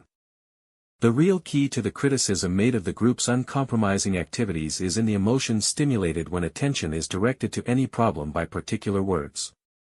Some people try to solve the world's problems by silence, and by shutting their eyes to them. Then when something breaks through with sufficient emotional vigor they blow up. A man may threaten to do something drastic because sex has been mentioned at a group meeting, though he rarely carries out his threat. Perhaps he has been living in a fantasy world where there is no sex, or is projecting some moral offense of his own in criticism of the group. When the war broke out in Austria, some old ladies shut themselves in their house and declined to have anything further to do with the outside world. For them there was no war. But some of us know there was a little scrap in progress about that time. The accuracy of Canon Grenstead's diagnosis is indicated in the stories of attacks made on Christianity in the early centuries. According to Tacitus, the early Christians were universally hated on account of the abominable deeds of which they were guilty and their hatred of the human race. The execution of their leader gave a temporary check to the pestilent superstition. But it broke out afresh, and extended to Rome, where everything that is vile and scandalous accumulates. Another complaint against the Christians was that they despised the temples as dead houses, scorned the gods and mocked sacred things. Gatherings of Christians for prayer and worship were looked upon as secret societies, and popular imagination ran riot in surmising what transpired. The practice of the kiss of peace suggested divers abominations to the impure mind of the masses. The celebration of the Lord's Supper and the holding of love feasts were capable of various interpretations. Early Christians were said to be a people who skulk and shun the light of day. It was a common charge against them that they separated themselves from the rest of mankind. Many persecutions were popular outbreaks, and revealed the deep hatred which the people felt towards the Christians. We can see from the Acts that the preaching of the gospel interfered with vested interests and provoked violent opposition. The fortune-tellers at Philippi and the silversmiths at Ephesus had no difficulty in creating riot, but they were careful to conceal their true motive. But what roused the hatred of all classes most was the seemingly supercilious aloofness from the life of society of the followers of Christ. And the chief opposition to the Oxford group still comes not from people who are blind to sin, but from those whose consciences are stung. One day a man came to a house party and opposed the work on psychological grounds. It was dangerous, he said. 2 weeks later he was forced to leave the town because of his own misconduct. Of course, the teaching was dangerous to the life he lived. An Oxford graduate stood up at one house party and told the group they were a psychological fraud, and sat down. Nobody took much notice, and the meeting proceeded on its own serene way. After the meeting he said he proposed to leave the house party, such sometimes do. Garrett Steady made what he thought was a guided contact, and in conversation the next afternoon the man faced for the first time a marriage problem in his own life.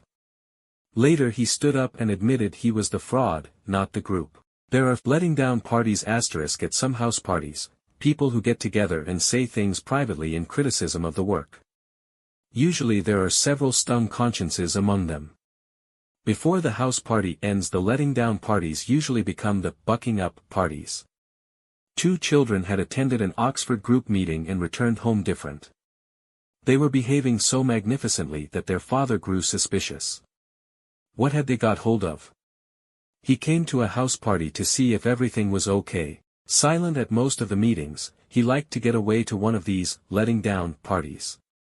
But one day he got the better of his stung conscience and privately shared his real problems, embezzlement and adultery.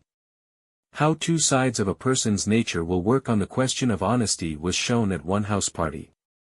Ken Twitchell tells of a girl attending a gathering who saw her own problems challenged by the group, and attempted to turn the edge of the challenge by intellectual arguments. Some well-meaning but misguided of the pious attempted to answer her abstruse questions about the existence of God, but there were others who got nearer the trouble. She left the first day, and went away saying she was through with the group. Arrived home, she enlarged on their stupidity, confessed all their sins, including some not there, and found all her family in agreement. Then she began to change. The more her family agreed and took the point of view she had just propounded, the more she excused the group she had just derided. Finally, she found herself hotly defending. So she returned to the house party and accepted the group's basis of life. One who came to a house party was a middle-aged businessman, secretary of a chamber of commerce, proudly orthodox, boastful of his Bible class. A few of the boys in his class were changed through contact with the group, which introduced a most disturbing element into the aggressively orthodox life of their teacher. He stood up at one group meeting, waved a Bible and dramatically announced, "I believe in this book from cover to cover. I came to this house party to see if the group is orthodox, for I have a nose for orthodoxy. My life is based on it." The group believed much more than he, they not only believed but lived the life. With some difficulty he was induced to stay. Though he wanted to nose out their orthodoxy, he required only one whiff. He found the honesty of the group increasingly painful. But one night he sat up until morning with a group leader cogitating on this new honesty. In the quiet time next morning he openly confessed to his false piety, and that he now saw his life had to be remade. Most of all, he had been convinced that he was just a big gasbag. Though he could talk religion for hours, he had never been honest at home.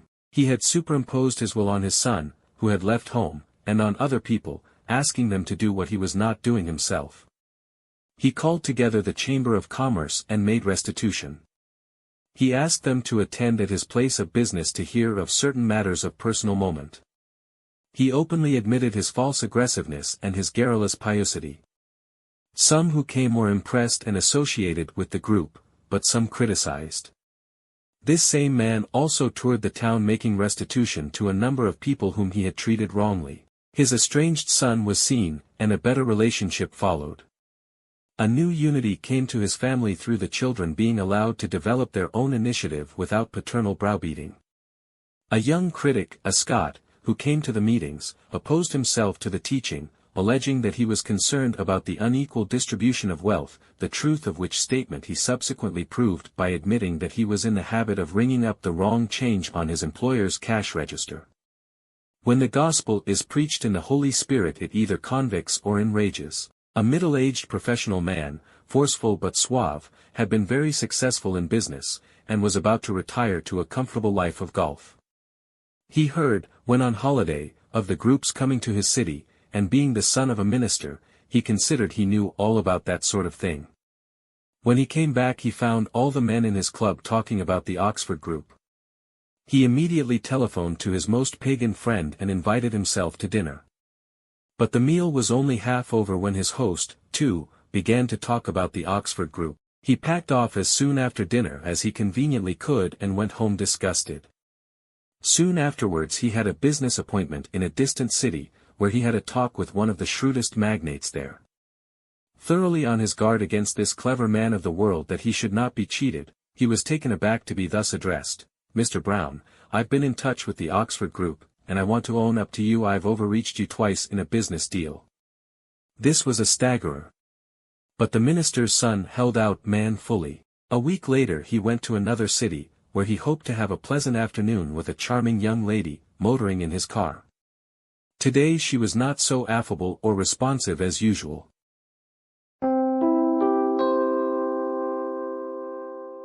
Chapter 22. What Sin Is.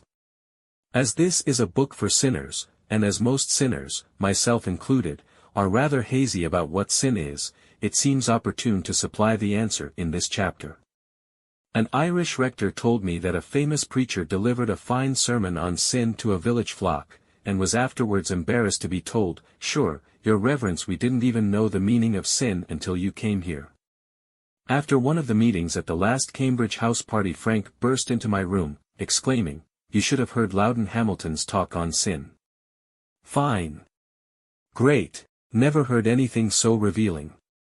That's what you should get for your book." I inveigled Loudon into my room and induced him to go through his notes and give me the gist of his talk. He looked thoroughly at home with his subject, as his Highland figure lolled magnificently before my April fire.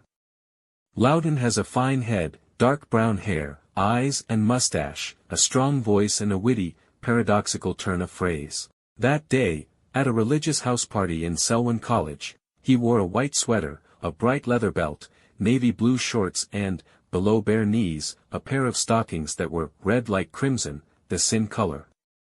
A picturesquely powerful figure suggesting anything but his old role of the master at Eton. He told me they were the colours of the London Scottish Rugger Club, of which he had been a member. Loudon began to give me this illuminating group view of sin. Many people don't believe in sin, but they still live in it. We are indebted, it would seem, to Bertrand Russell, with some assistance from Mr. Huxley, for doing away with sin. Unfortunately, they have not been able to do away with temptation. I wish they had. But the fact is that men and women are still tempted, even intellectual people. And sin is what happens when we give way to temptation. "If you were to write my epitaph," said a friend to Dr. Alexander White of Edinburgh, "you would say, he had every virtue but a sense of sin." A small sense of sin means a small Christ. It is, moreover, necessary to be definite about sin and thoroughly honest with ourselves. Much of our efforts to deal with the wrong things in our lives is vitiated because we are too vague about them. We speak of forgiveness of sin in the abstract without getting deliverance from specific sins in the particular. Sin is a force. It may be likened to a mathematician. It adds to a man's troubles, subtracts from his energies, multiplies his aches and pains, divides his mind, takes interest from his work, discounts his chances of success, and squares his conscience. Sin does four things to us. First of all, it blinds. While motoring in Switzerland we ran into mist. After some time the mist cleared, and to our surprise there appeared gigantic peaks in the sunshine almost overhead. We had thought we were high up. Actually we discovered we were on a very low level indeed. Similarly in the spiritual realm, we are befogged by sin and unaware of our real position in relation to Christ. Secondly, sin binds. We are bound by fears, chiefly of other people, of their opinions about us, of the future, of our money and health, and 100 other things. Thirdly, sin multiplies.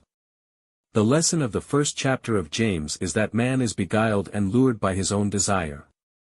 Desire conceives and breeds sin while sin matures and gives birth to death. When we tell one lie we have to tell a number of lies as a rule to cover it up. Hence we have Christ's emphasis on being faithful in that which is least.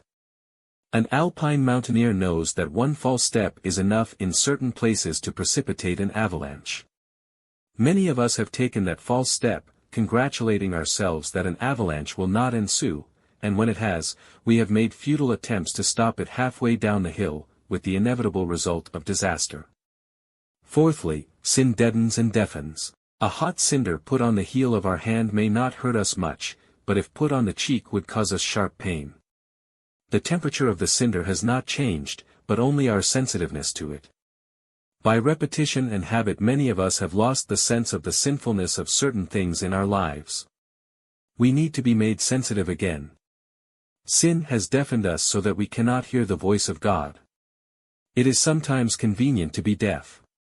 Many of us have even become hardened to church services, and by repetition are dulled to the simplest truths. The best definition of sin that we have is that sin is anything in my life which keeps me from God and from other people. Note that it is something in my life, and not in the other person's. Most of us like to confess other people's sins and not our own. But the first need is ourselves, and not the other person. We can't change others until we ourselves are changed. Let us get rid of false distinctions right away. Most of us make an easy distinction between big sins and little ones. No such distinction exists in the Bible. Paul uncompromisingly states that all unrighteousness is sin. Sometimes we may excuse sin because it is occasional. We say, it is all right occasionally to get drunk. Then is it all right occasionally to commit a murder? The problem of most of us is not the open sin, but the secret, not the sin that makes us uncomfortable, but the comfortable sins. We must cease dealing with symptoms and get down to root causes and motives. Christianity has a moral backbone. And let us take for convenience 4 of the simple moral standards that we see in Christ's own life: honesty, purity, unselfishness and love. Those standards are absolute. No one has ever yet proved he compromised on any one of those 4. Let us take them one by one and see how we measure up to his standard. Honesty. A child once gave a definition of an abstract noun as the name for anything which didn't exist, like truth or honesty. Take the matter of the tongue. Sins of the tongue are myriad. First is misstatement or misrepresentation, by exaggerating or minimizing or giving a false emphasis, usually to our own glory. Secondly come concealment and dishonest silences. Thirdly, we evade by the simple device of polite lying and false excuses. We call them by more comfortable names.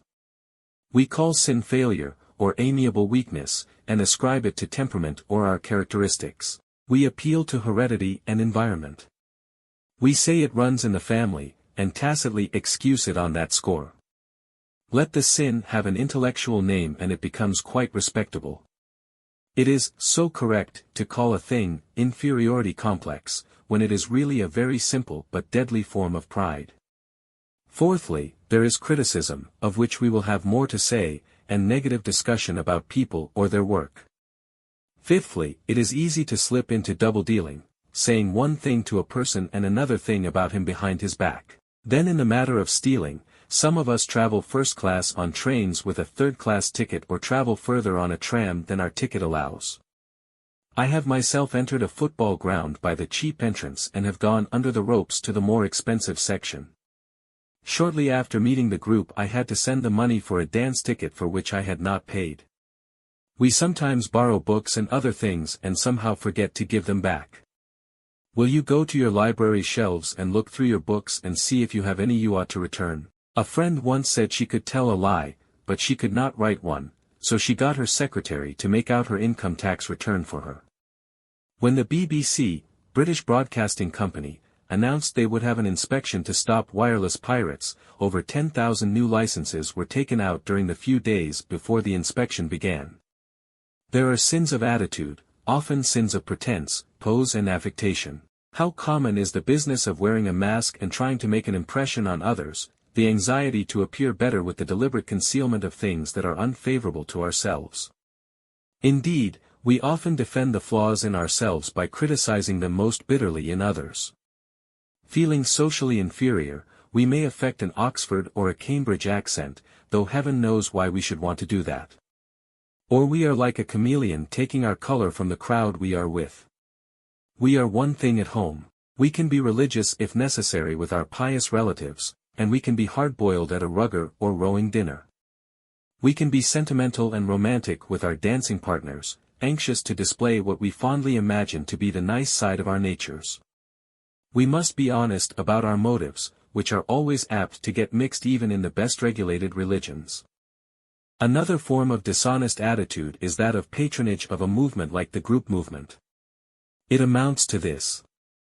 We are approving of a thing we won't pay the price of doing ourselves. The group doesn't seek patronage, is not much concerned about approval, and is not content with parallelism. We are running on similar lines. It is not that the group is one method and the others have other methods. Either we are living the maximum experience of Christ or not. Purity. Feather dusters are not sufficient for purity, nor is it good enough to squirt a little rosewater into the atmosphere and hope for the best. There was once a Negro preacher who wouldn't dare preach about chicken stealing because all his folk were doing it most of the time and he did it himself occasionally. What we need is a rotary street broom to clean things up. Equally bad is the Pharisaic sin of being comfortably blind or willfully ignorant or unhealthily inquisitive about these matters. Parents very often live in a fool's paradise about the needs of their children. It is easier to live and deal superficially with people. But what would we think of a doctor who refused to make a drastic diagnosis of the disease from which we are suffering? What if he refused to deal with certain types of cases in his wards? Christ's standard of moral purity began with the eye and the thought. How would you feel if your thought life at certain times were suddenly thrown upon a screen in the view of a mixed assembly? We may need to deal with the tongue and the touch. For many of us our history is this: the look, the thought, the fascination of the thought and then the fall. And, further, with regard to our relationships with the other sex there may be fellowship, but there must never be familiarity. Love. Thomas Carlyle, after hearing a local minister preach on love, said that he had been like a flea struggling in a tar barrel. Love is a vast subject.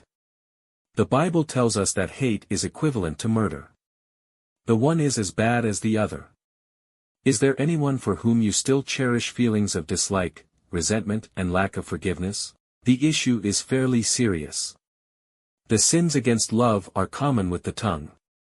Suppose we read the 3rd chapter of James before our next tea party. Let us deal with gossip. So live that you can sell your parrot to the town gossip with an easy mind.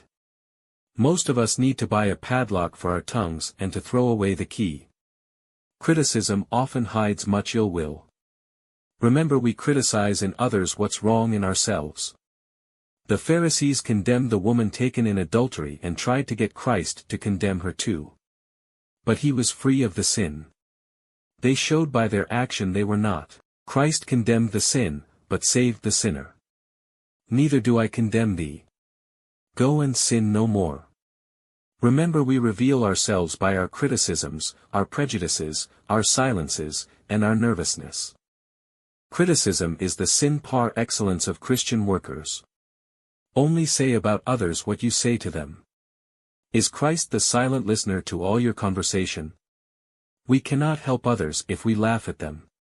Jealousy is devastating to peace of mind and spiritual power. So are snobbery and superiority, whether social, intellectual or spiritual. Snobbery may take the form of liking to be known as one who goes a lot among the poor. We may thank God we are not as other men are, and so do they. Intolerance of other people's points of view or of their weaknesses can be an equally devastating form of lovelessness. And there is reserve. We say some things are too sacred, when the real truth is we are too selfish. Most of us are in the grip of a false reserve. I used to pride myself on my reserve until I found my reserve was really pride. False reserve makes us rigid, separates us from others, gives them a false impression of what we really are, and, worst of all, prevents us from helping them or entering sympathetically or intelligently into their difficulties. Temper cuts across love.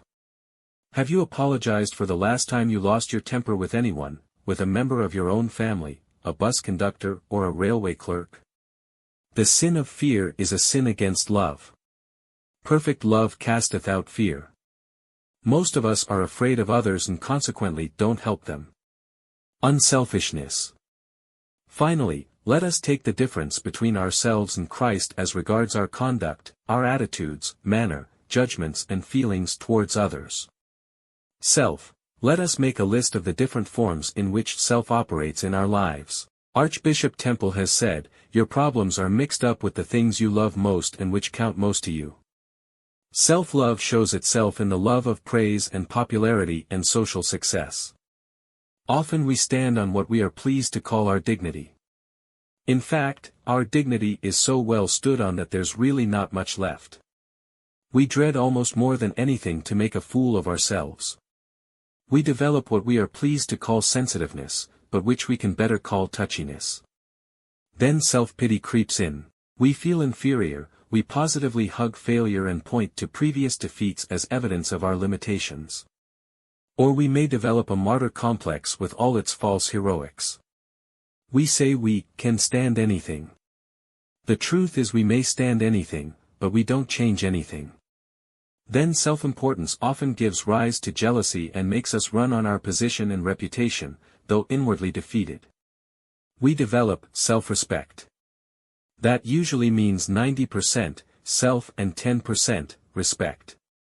We ask for special treatment like Naaman the Syrian, or we enjoy being interesting invalids. But the times are so urgent that there is no place for the interesting invalid in the frontline trench. He ought to be shot at dawn. Again, self-interest about money or possessions shows itself by being unwilling to lend them or give them, being fussy about them, spending too much time thinking about them, suffering from an exaggerated carefulness about our own things. It makes us preoccupied and worried with our own affairs. We become penny wise and pound foolish. We painstakingly practice the economy that leadeth to poverty. We only believe in Matthew 6:33 so long as the stock market is sound. This constant self-interest leads to nerves and irritation. How often is the root cause of nerves just sin? Another form of self-seeking is the ambition that disregards the interest of others and is not over-scrupulous about its methods of obtaining its objects. The prophet replies with direct simplicity, "Seekest thou great things for thyself, seek them not."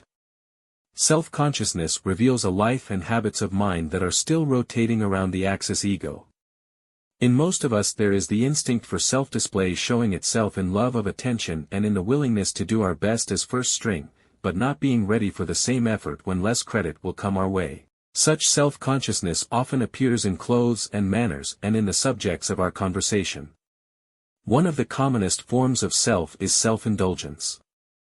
There is self-indulgence in food and physical comforts. But we also indulge it when we are lazy, or we procrastinate, and are unpunctual. We say we'll put off until tomorrow the thing we can do the day after, some things we do in the sweet by and by which need to be done in the nasty now and now. We indulge ourselves by airing our prejudices about people, airing our likes and dislikes in matters of books, food, furniture, and furnishings generally, and we are tremendously taken up with whether a thing or a person appeals to us or not. We often regulate our behavior accordingly, and have no hesitation in even being rude to people we may not like or whom we consider socially inferior.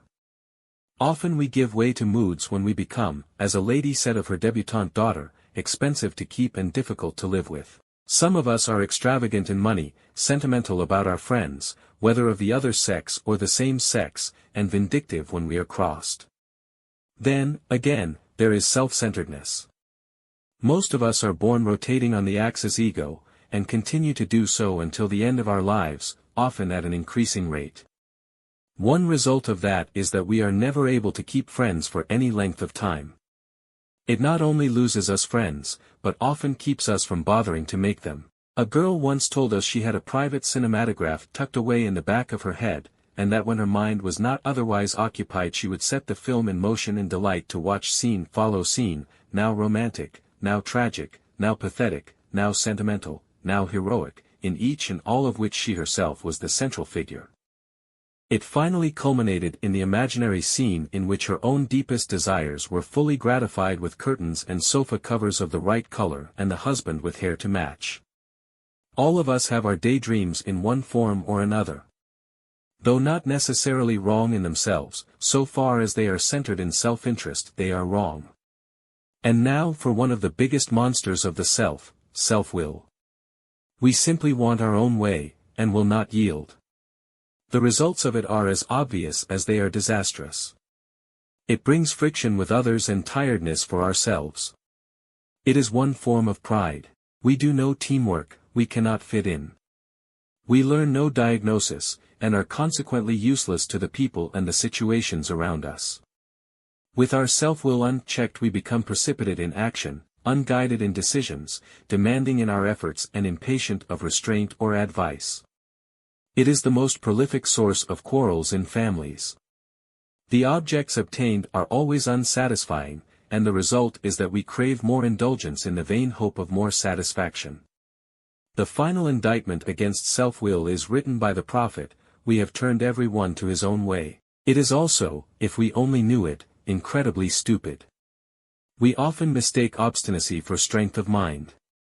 It is extraordinary how prolific our minds are in finding reasons for our own failures which we endeavor to make satisfactory to ourselves and, if possible, to others. It is the well-known art, self-justification. When corrected, we seek to justify. And with that dislike of correction in ourselves goes a love of correcting others. Nothing alienates the hearts of people more quickly than that. Then there is the very common business of being self-opinionated. We do love our own opinion about a thing. We are very ready to assert it. We are confident it is right. We resent disagreement, even though we may know little about the subject. It makes us seek to impose our point of view, instead of sharing a quality of life. And there is the sin of the pet point of view. We allow ourselves to be so much absorbed by our own that we never see anyone's else. It is like Nero fiddling a little tune of his own while the horror of a burning Rome is all around him. Again, there is self-sufficiency, which makes us feel no need of other help. This results from too small a conception of Christ and his demands, and too large a conception of our own capacities. The last self we will deal with is the final atheism of self-effort. We do God's work, but not his will. It is our choice, in our way, on our strength. It leads immediately to a false objective, in self-chosen service. We do not God's best, but a good of our own. The results which ought to accompany the working of the Holy Spirit are manifestly absent. We are all the more eager, therefore, to achieve success in the objects we ourselves have chosen. That, again, leads to a false activity to cover up an inward sense of dissatisfaction, futility and frustration, which haunts all of us at times, when our lives are run on self-effort. This same self-effort makes us divided personalities. One church worker before she met the group had two distinct sets of friends, the officially religious people and her unofficial pagan friends. There was no question in her mind which set appealed to her the more. We can run an organization on self-effort, but so can the devil. We don't change lives, the devil does. And an awful coldness settles on a church or any religious body when it is run as an organization.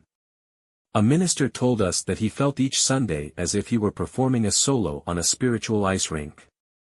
On the basis of self-effort we begin to departmentalize. We say, my job is so and so. It is somebody else's job to change lives. That distinction is thoroughly false.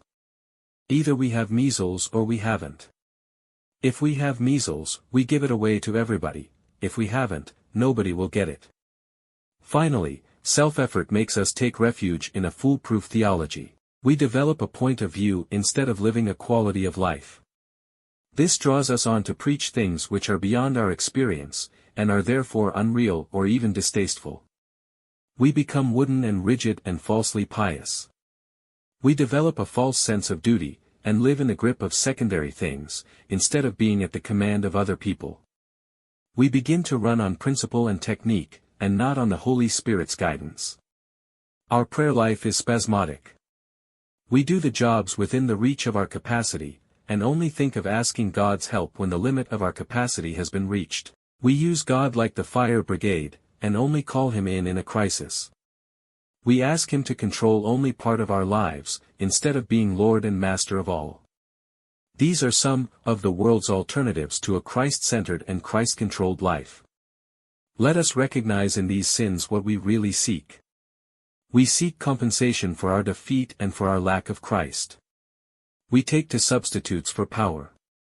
We need anodynes to stop the pain and discomfort, and to help us forget. We play with alternatives to facing Christ. We adopt camouflage to cover up our defeats and to hide from one another. Oh, what some power the gifty gives us. To see ourselves as ithers see us.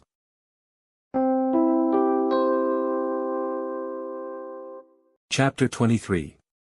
The Spirit moves. Frank sees both sides of a subject, right through a man, and all round the earth. 10 years ago he was thinking in terms of a spiritual awakening in many countries, which is now beginning to be manifest. When a man begins to think big like that, he naturally looks round for a big backer. Frank could have had a big backer for life if he had stayed in an honorable and comfortable life job that was offered him.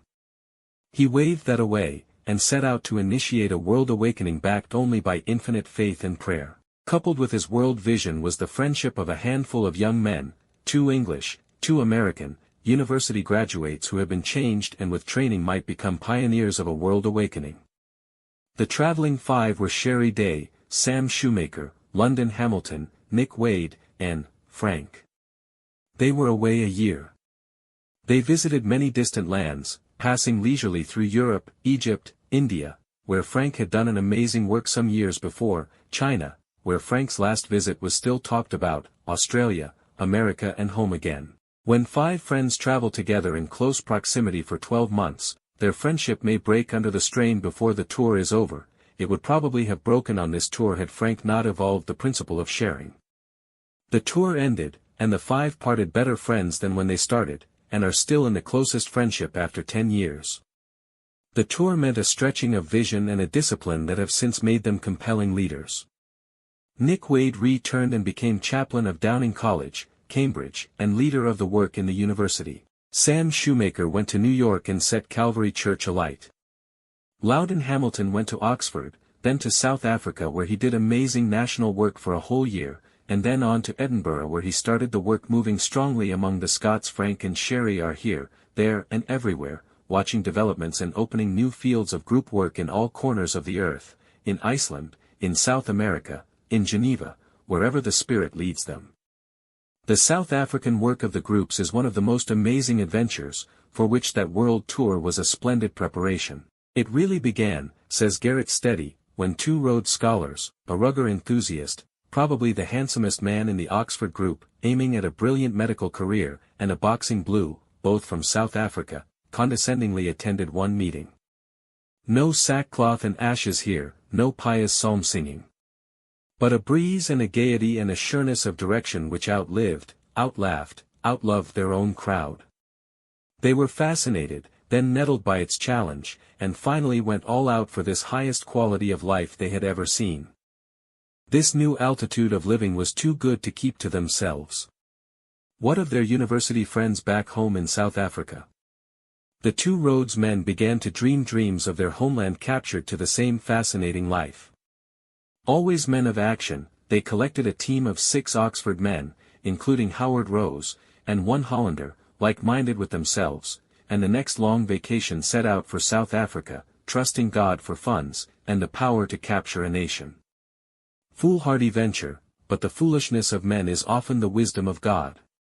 They sought no publicity, no large mass meetings. Their first move in Africa was a 2 weeks camp with 10 men from Rhodes University College. A small beginning, but these 10 were leaders in every walk of university life, and at the end of the 2 weeks each of those men had found a never-to-be-forgotten spiritual adventure. They brought this new life to the university. News of it spread up and down the land, opening for the team of 7 men opportunities everywhere. They went to the capital, Pretoria. A leading minister was convicted and captivated by their uncompromising gospel. They went to Stellenbosch, center of Afrikaans culture and of anti-British sentiment. The Stellenbosch rugger team, hardiest in the country, listened entranced to this news from Oxford. The president of Stellenbosch's Atheist Club was convinced, and has since gone into mission work for the black peoples. But time was short. The team had to return from its long vacation. London alone stayed on to prepare the way for a larger team the following year. In the summers of 1929 to 30 teams of first 19 and then 23 Oxford group people sailed for South Africa, business and professional men and women, students, privileged and unprivileged. House parties were held in all the large cities throughout the Union. The 7 Oxford men had lit a torch. By now the veldt was on fire. Their vision and their courage had not been foolishness. It was a modern romance of God's miracle-working power. What happens in such a romance? In 1928 7 men sailed unknown and unheralded into the Horseshoe Bay of Cape Town, the Tavern of the Seas, nestling at the foot of the awe-inspiring Table Mountain. 2 years later the team of 23, at a civic reception in the City Hall, was welcomed by the mayor, who said, "We have long been thinking that our religion was in need of a bit of gingering. I believe the ginger has arrived." What caused this amazing awakening? Not oratory, not publicity, not organization, not dramatic appeals. The teams had nothing of this sort. They were plain men and women, but they had found in Christ a quality of life which enabled the ordinary man to do the extraordinary thing. Life-changing miracles in individual lives was their secret and their goal. At Kimberley, the world's diamond center, the Oxford Group team met in the Sporting Hotel in town. There came to it, thinking it was some new club, the city engineer, an acid atheist, notorious for his hard drinking and fast living. He found a charming company in evening dress. The engineer settled in for a top-hole evening of good stories, the latest from Oxford. A giant Scotsman, with clipped mustache, carefully tailored clothes, and the air of a man of the world, began to talk. He told how Christ had changed his life. The engineer was shocked beyond measure at this perfectly natural mention of Jesus Christ in a social gathering. Horribly bad form, he whispered to the man next him. Later, soft drinks appeared. A rotten show, he said to his friend as they went home late that night.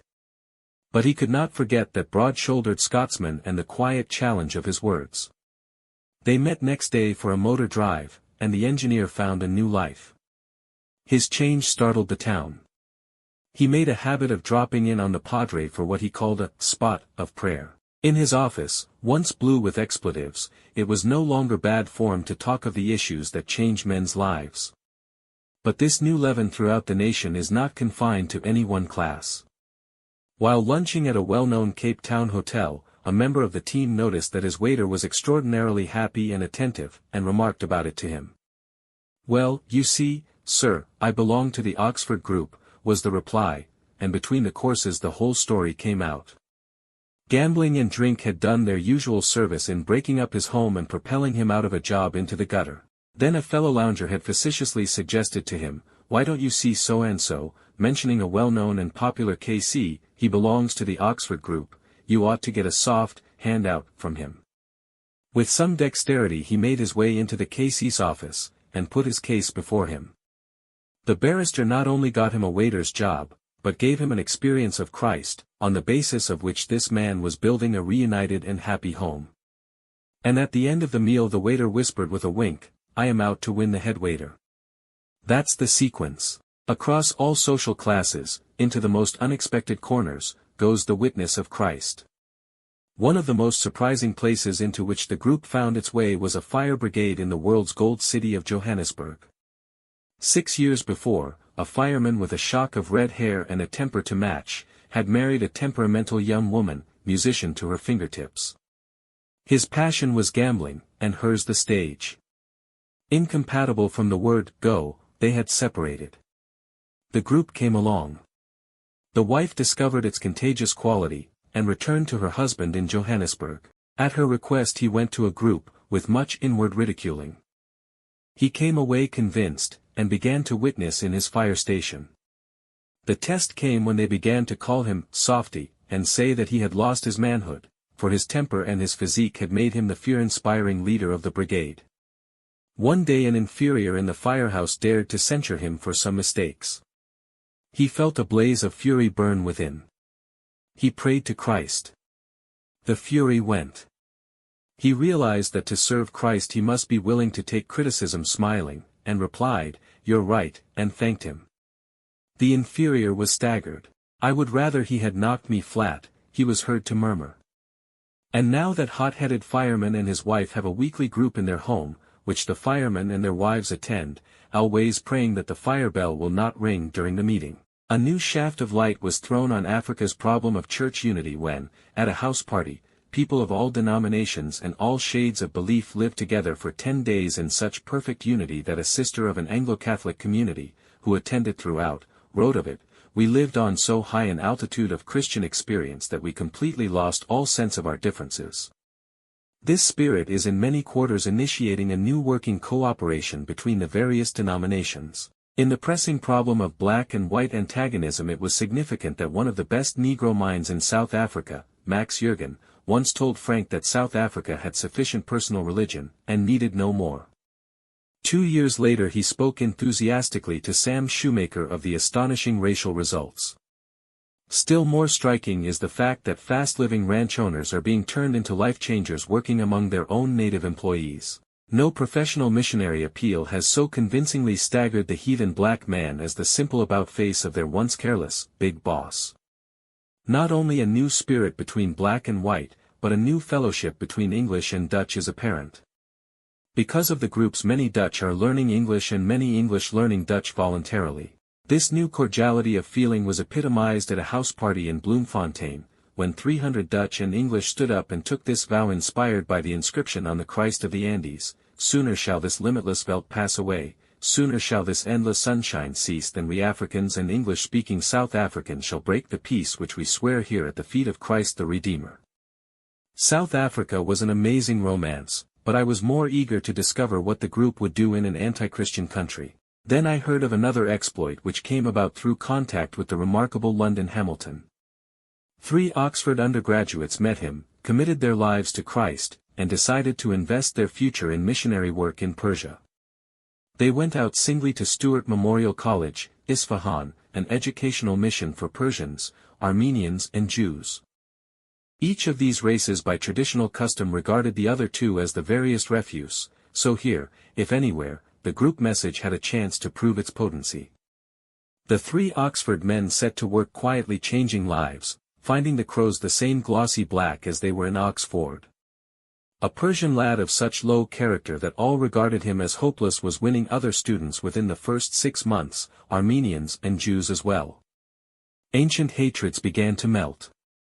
A team of 4, an Anglo-Saxon, a Persian, a Jew, and an Irishman, set out to help a lonely missionary station. By honestly sharing and surrendering to Christ their race prejudices, they welded themselves into such a glowing unity of power that 8 others were drawn in to form a modem apostolic band.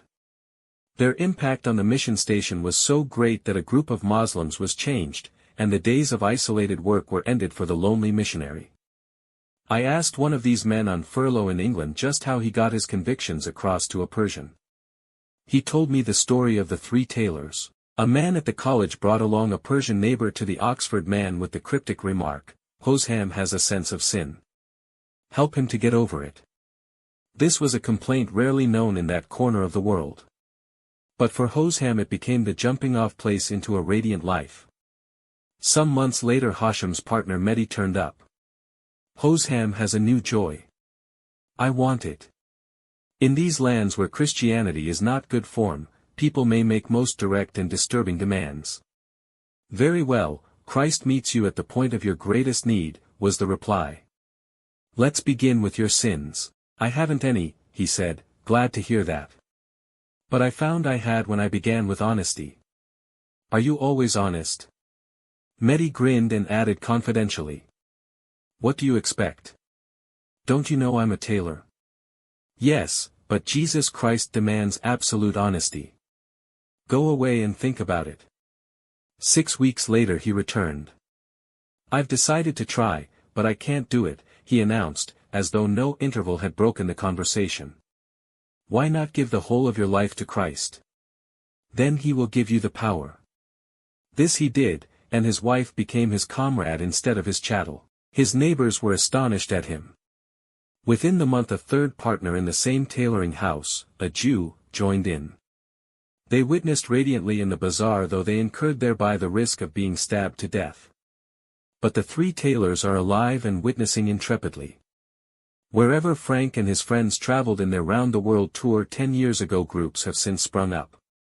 They passed through Egypt. Last year a group house party was held at the foot of the pyramids on the edge of the desert. From the house, says Ken Twitchell, the desert appeared to be a huge wall of sand, with the pyramid standing high above the valley. There was an afterglow of purple on the rolling hills of sand and stone, while above a full moon looked down on 3,000-mile stretch of desert, a stirring sight, heightened by the thought that so many of the great religious leaders had desert experiences. The daughter of one of the most influential Cairo families witnessed at a large group in a family drawing room, where she told simply and naturally of the experience of Christ that had come to her at the Oxford house party in the summer. She is now one of a group of several girls who are beginning to change the rather worldly and bored upper strata of Cairo's society. A young man, a university don, came along and said he had been trying to help students under his charge, and was not able to do it. He needed help himself.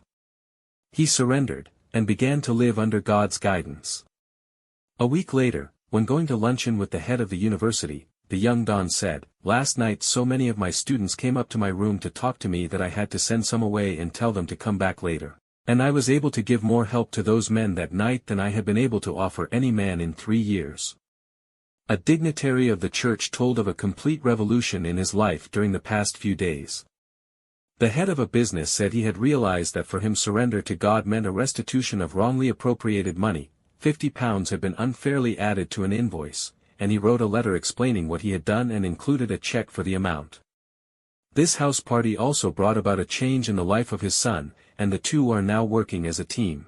There came to the house party a leader of a large group of Egyptians who declared they must have this basis of life for their own work.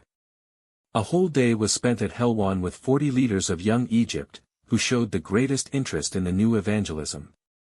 "You were used of God to do a world of good while here," writes a correspondent of the Cairo groups, which have now come into vital being.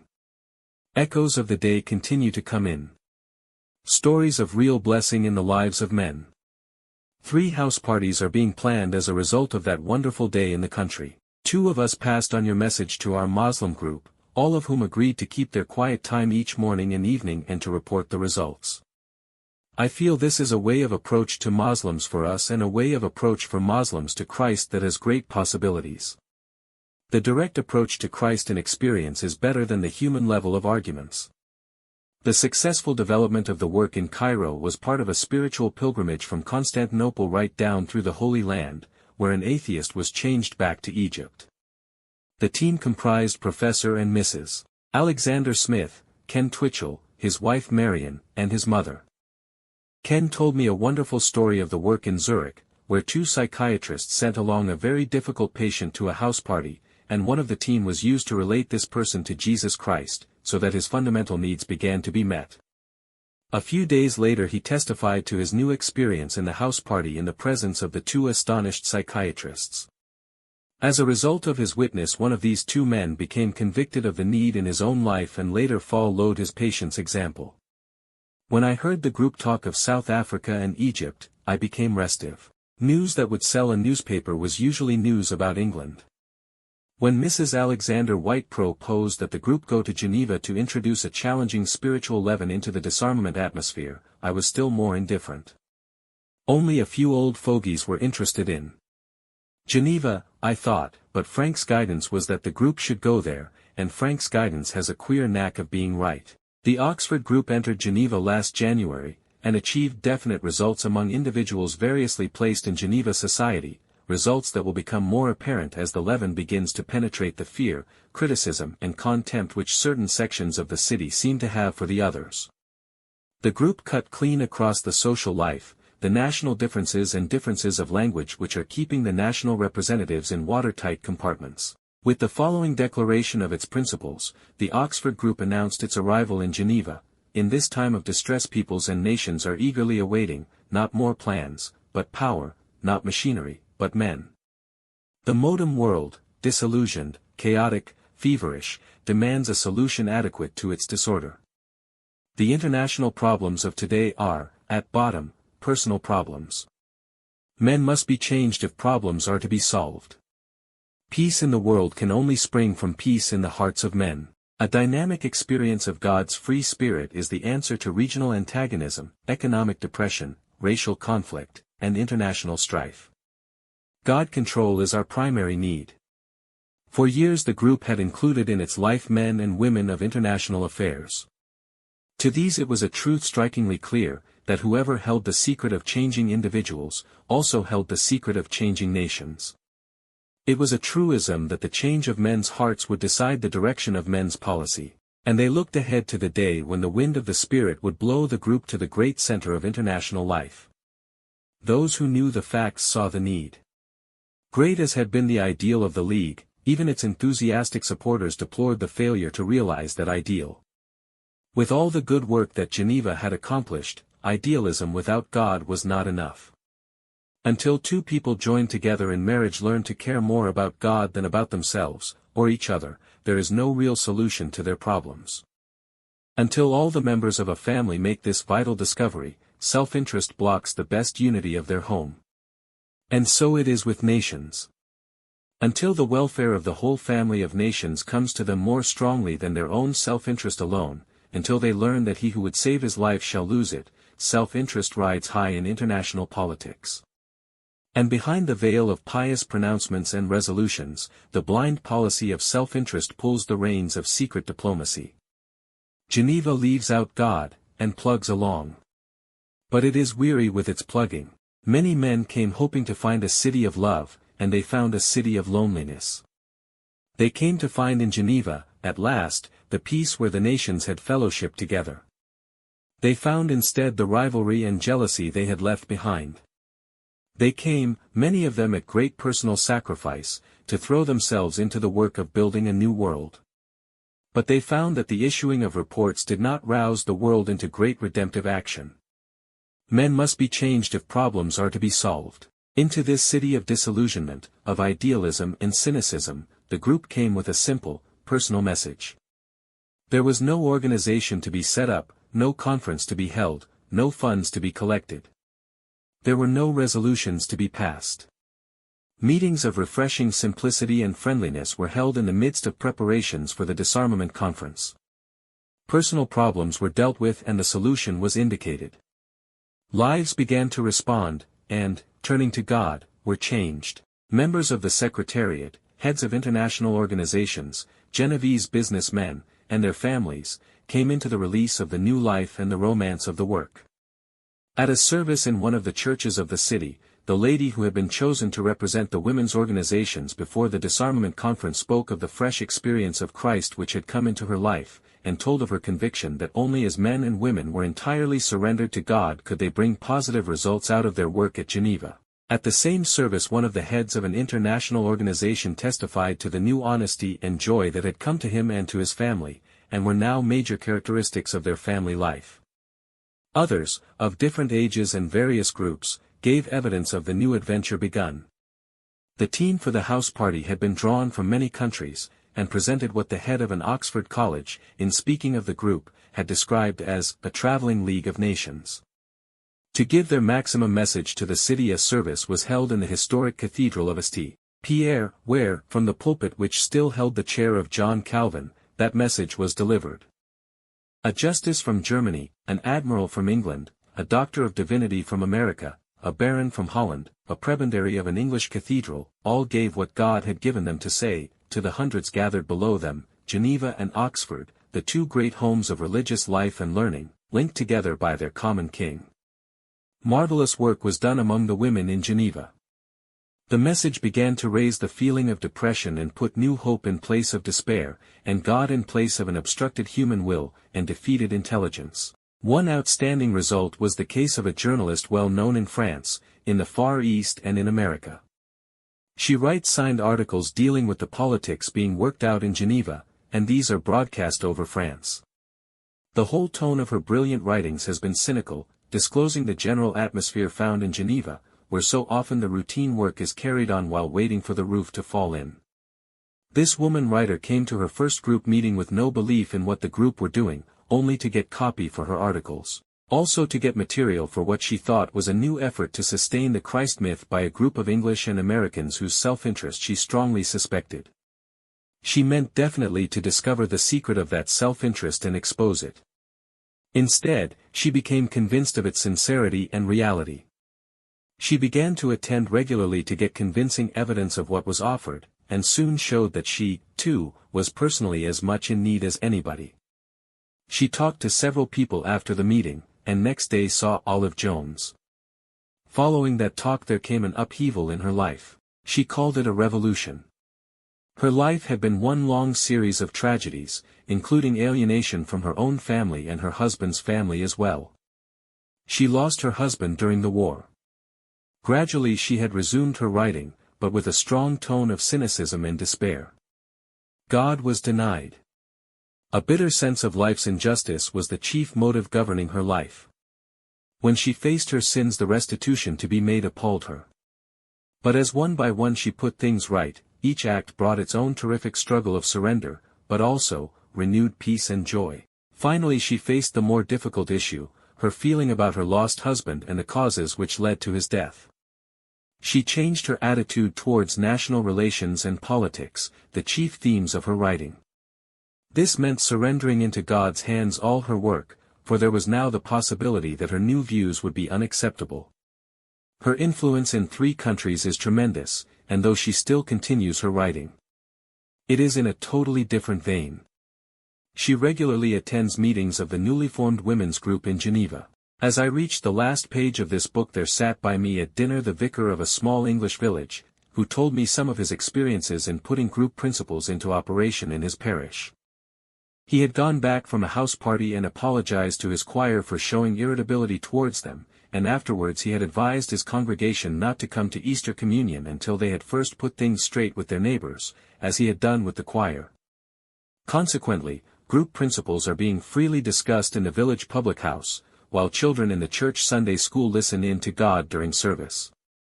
Anglo-Catholics and evangelicals meet together in the rector's drawing room and share. And the bells in the belfry, the oldest 6 bells set in the country, which have been ringing over the shire since Queen Elizabeth, are pealing to a new spirit of peace and goodwill in his parish.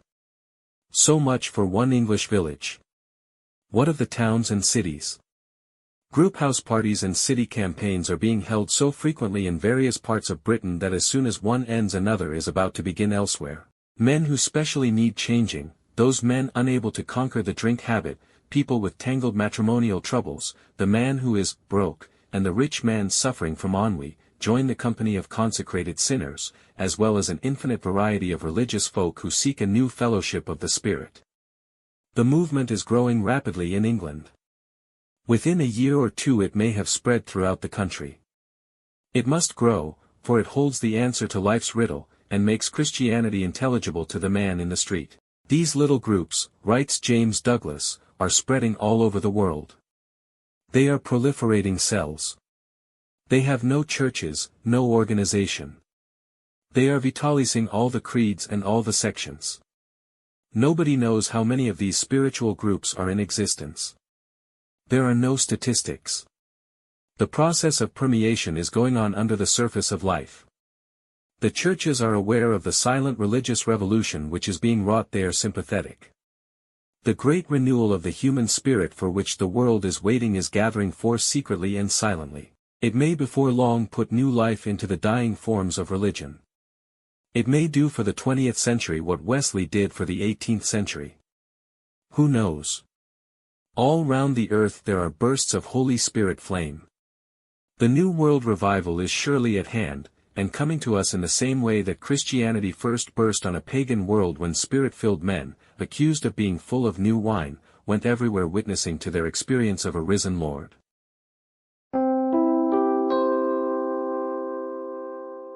Chapter 24. As for one sinner only. The story of what I saw and did in the Oxford group is finished. There only remains to be told what the Oxford group saw and did in me. Unquestionably Frank and his friends showed me the secret of victory over certain personal problems by which I had been frequently defeated, problems which were casting a shadow between myself and the God I thought I knew, and which I assumed were too difficult and deep-rooted ever to be conquered completely. Had I not discussed those problems frankly with the Oxford group, as I had never been encouraged to discuss them frankly before, I should probably never have realized the literal truth of Wesley's line, "He breaks the power of cancelled sin." The Oxford group showed me in practice what I knew in precept, that the heart must be at leisure from itself, that to share is better than to preach, to lose is really to find, to let go is to be held secure, to surrender all is to possess all things. That the Holy Spirit is still quick and powerful, and sharper than a two-edged sword. That God still owns this world and still controls it, although he has let it out to all sorts of husbandmen. That God will guide and does guide his children, not sometimes, but all times when they are surrendered to his guiding will. That it is safer to gamble on the unsearchable riches than to trust in bank balances. By really living the life around me, the Oxford group took me a great step forward in the secret of living. By continuous daily demonstration they showed me that the only true social life is the fellowship of the Spirit, the social life of eternity. And that, since God often comes to us through his children, to be unfriendly to another is to recede from God. Even when the group irritated me by holding me up to my own highest ideals, I could find for them no worse expletives than those used by dear old Balaam. How shall I curse whom God hath not cursed? Let me die the death of the righteous, and let my last end be like his. The end.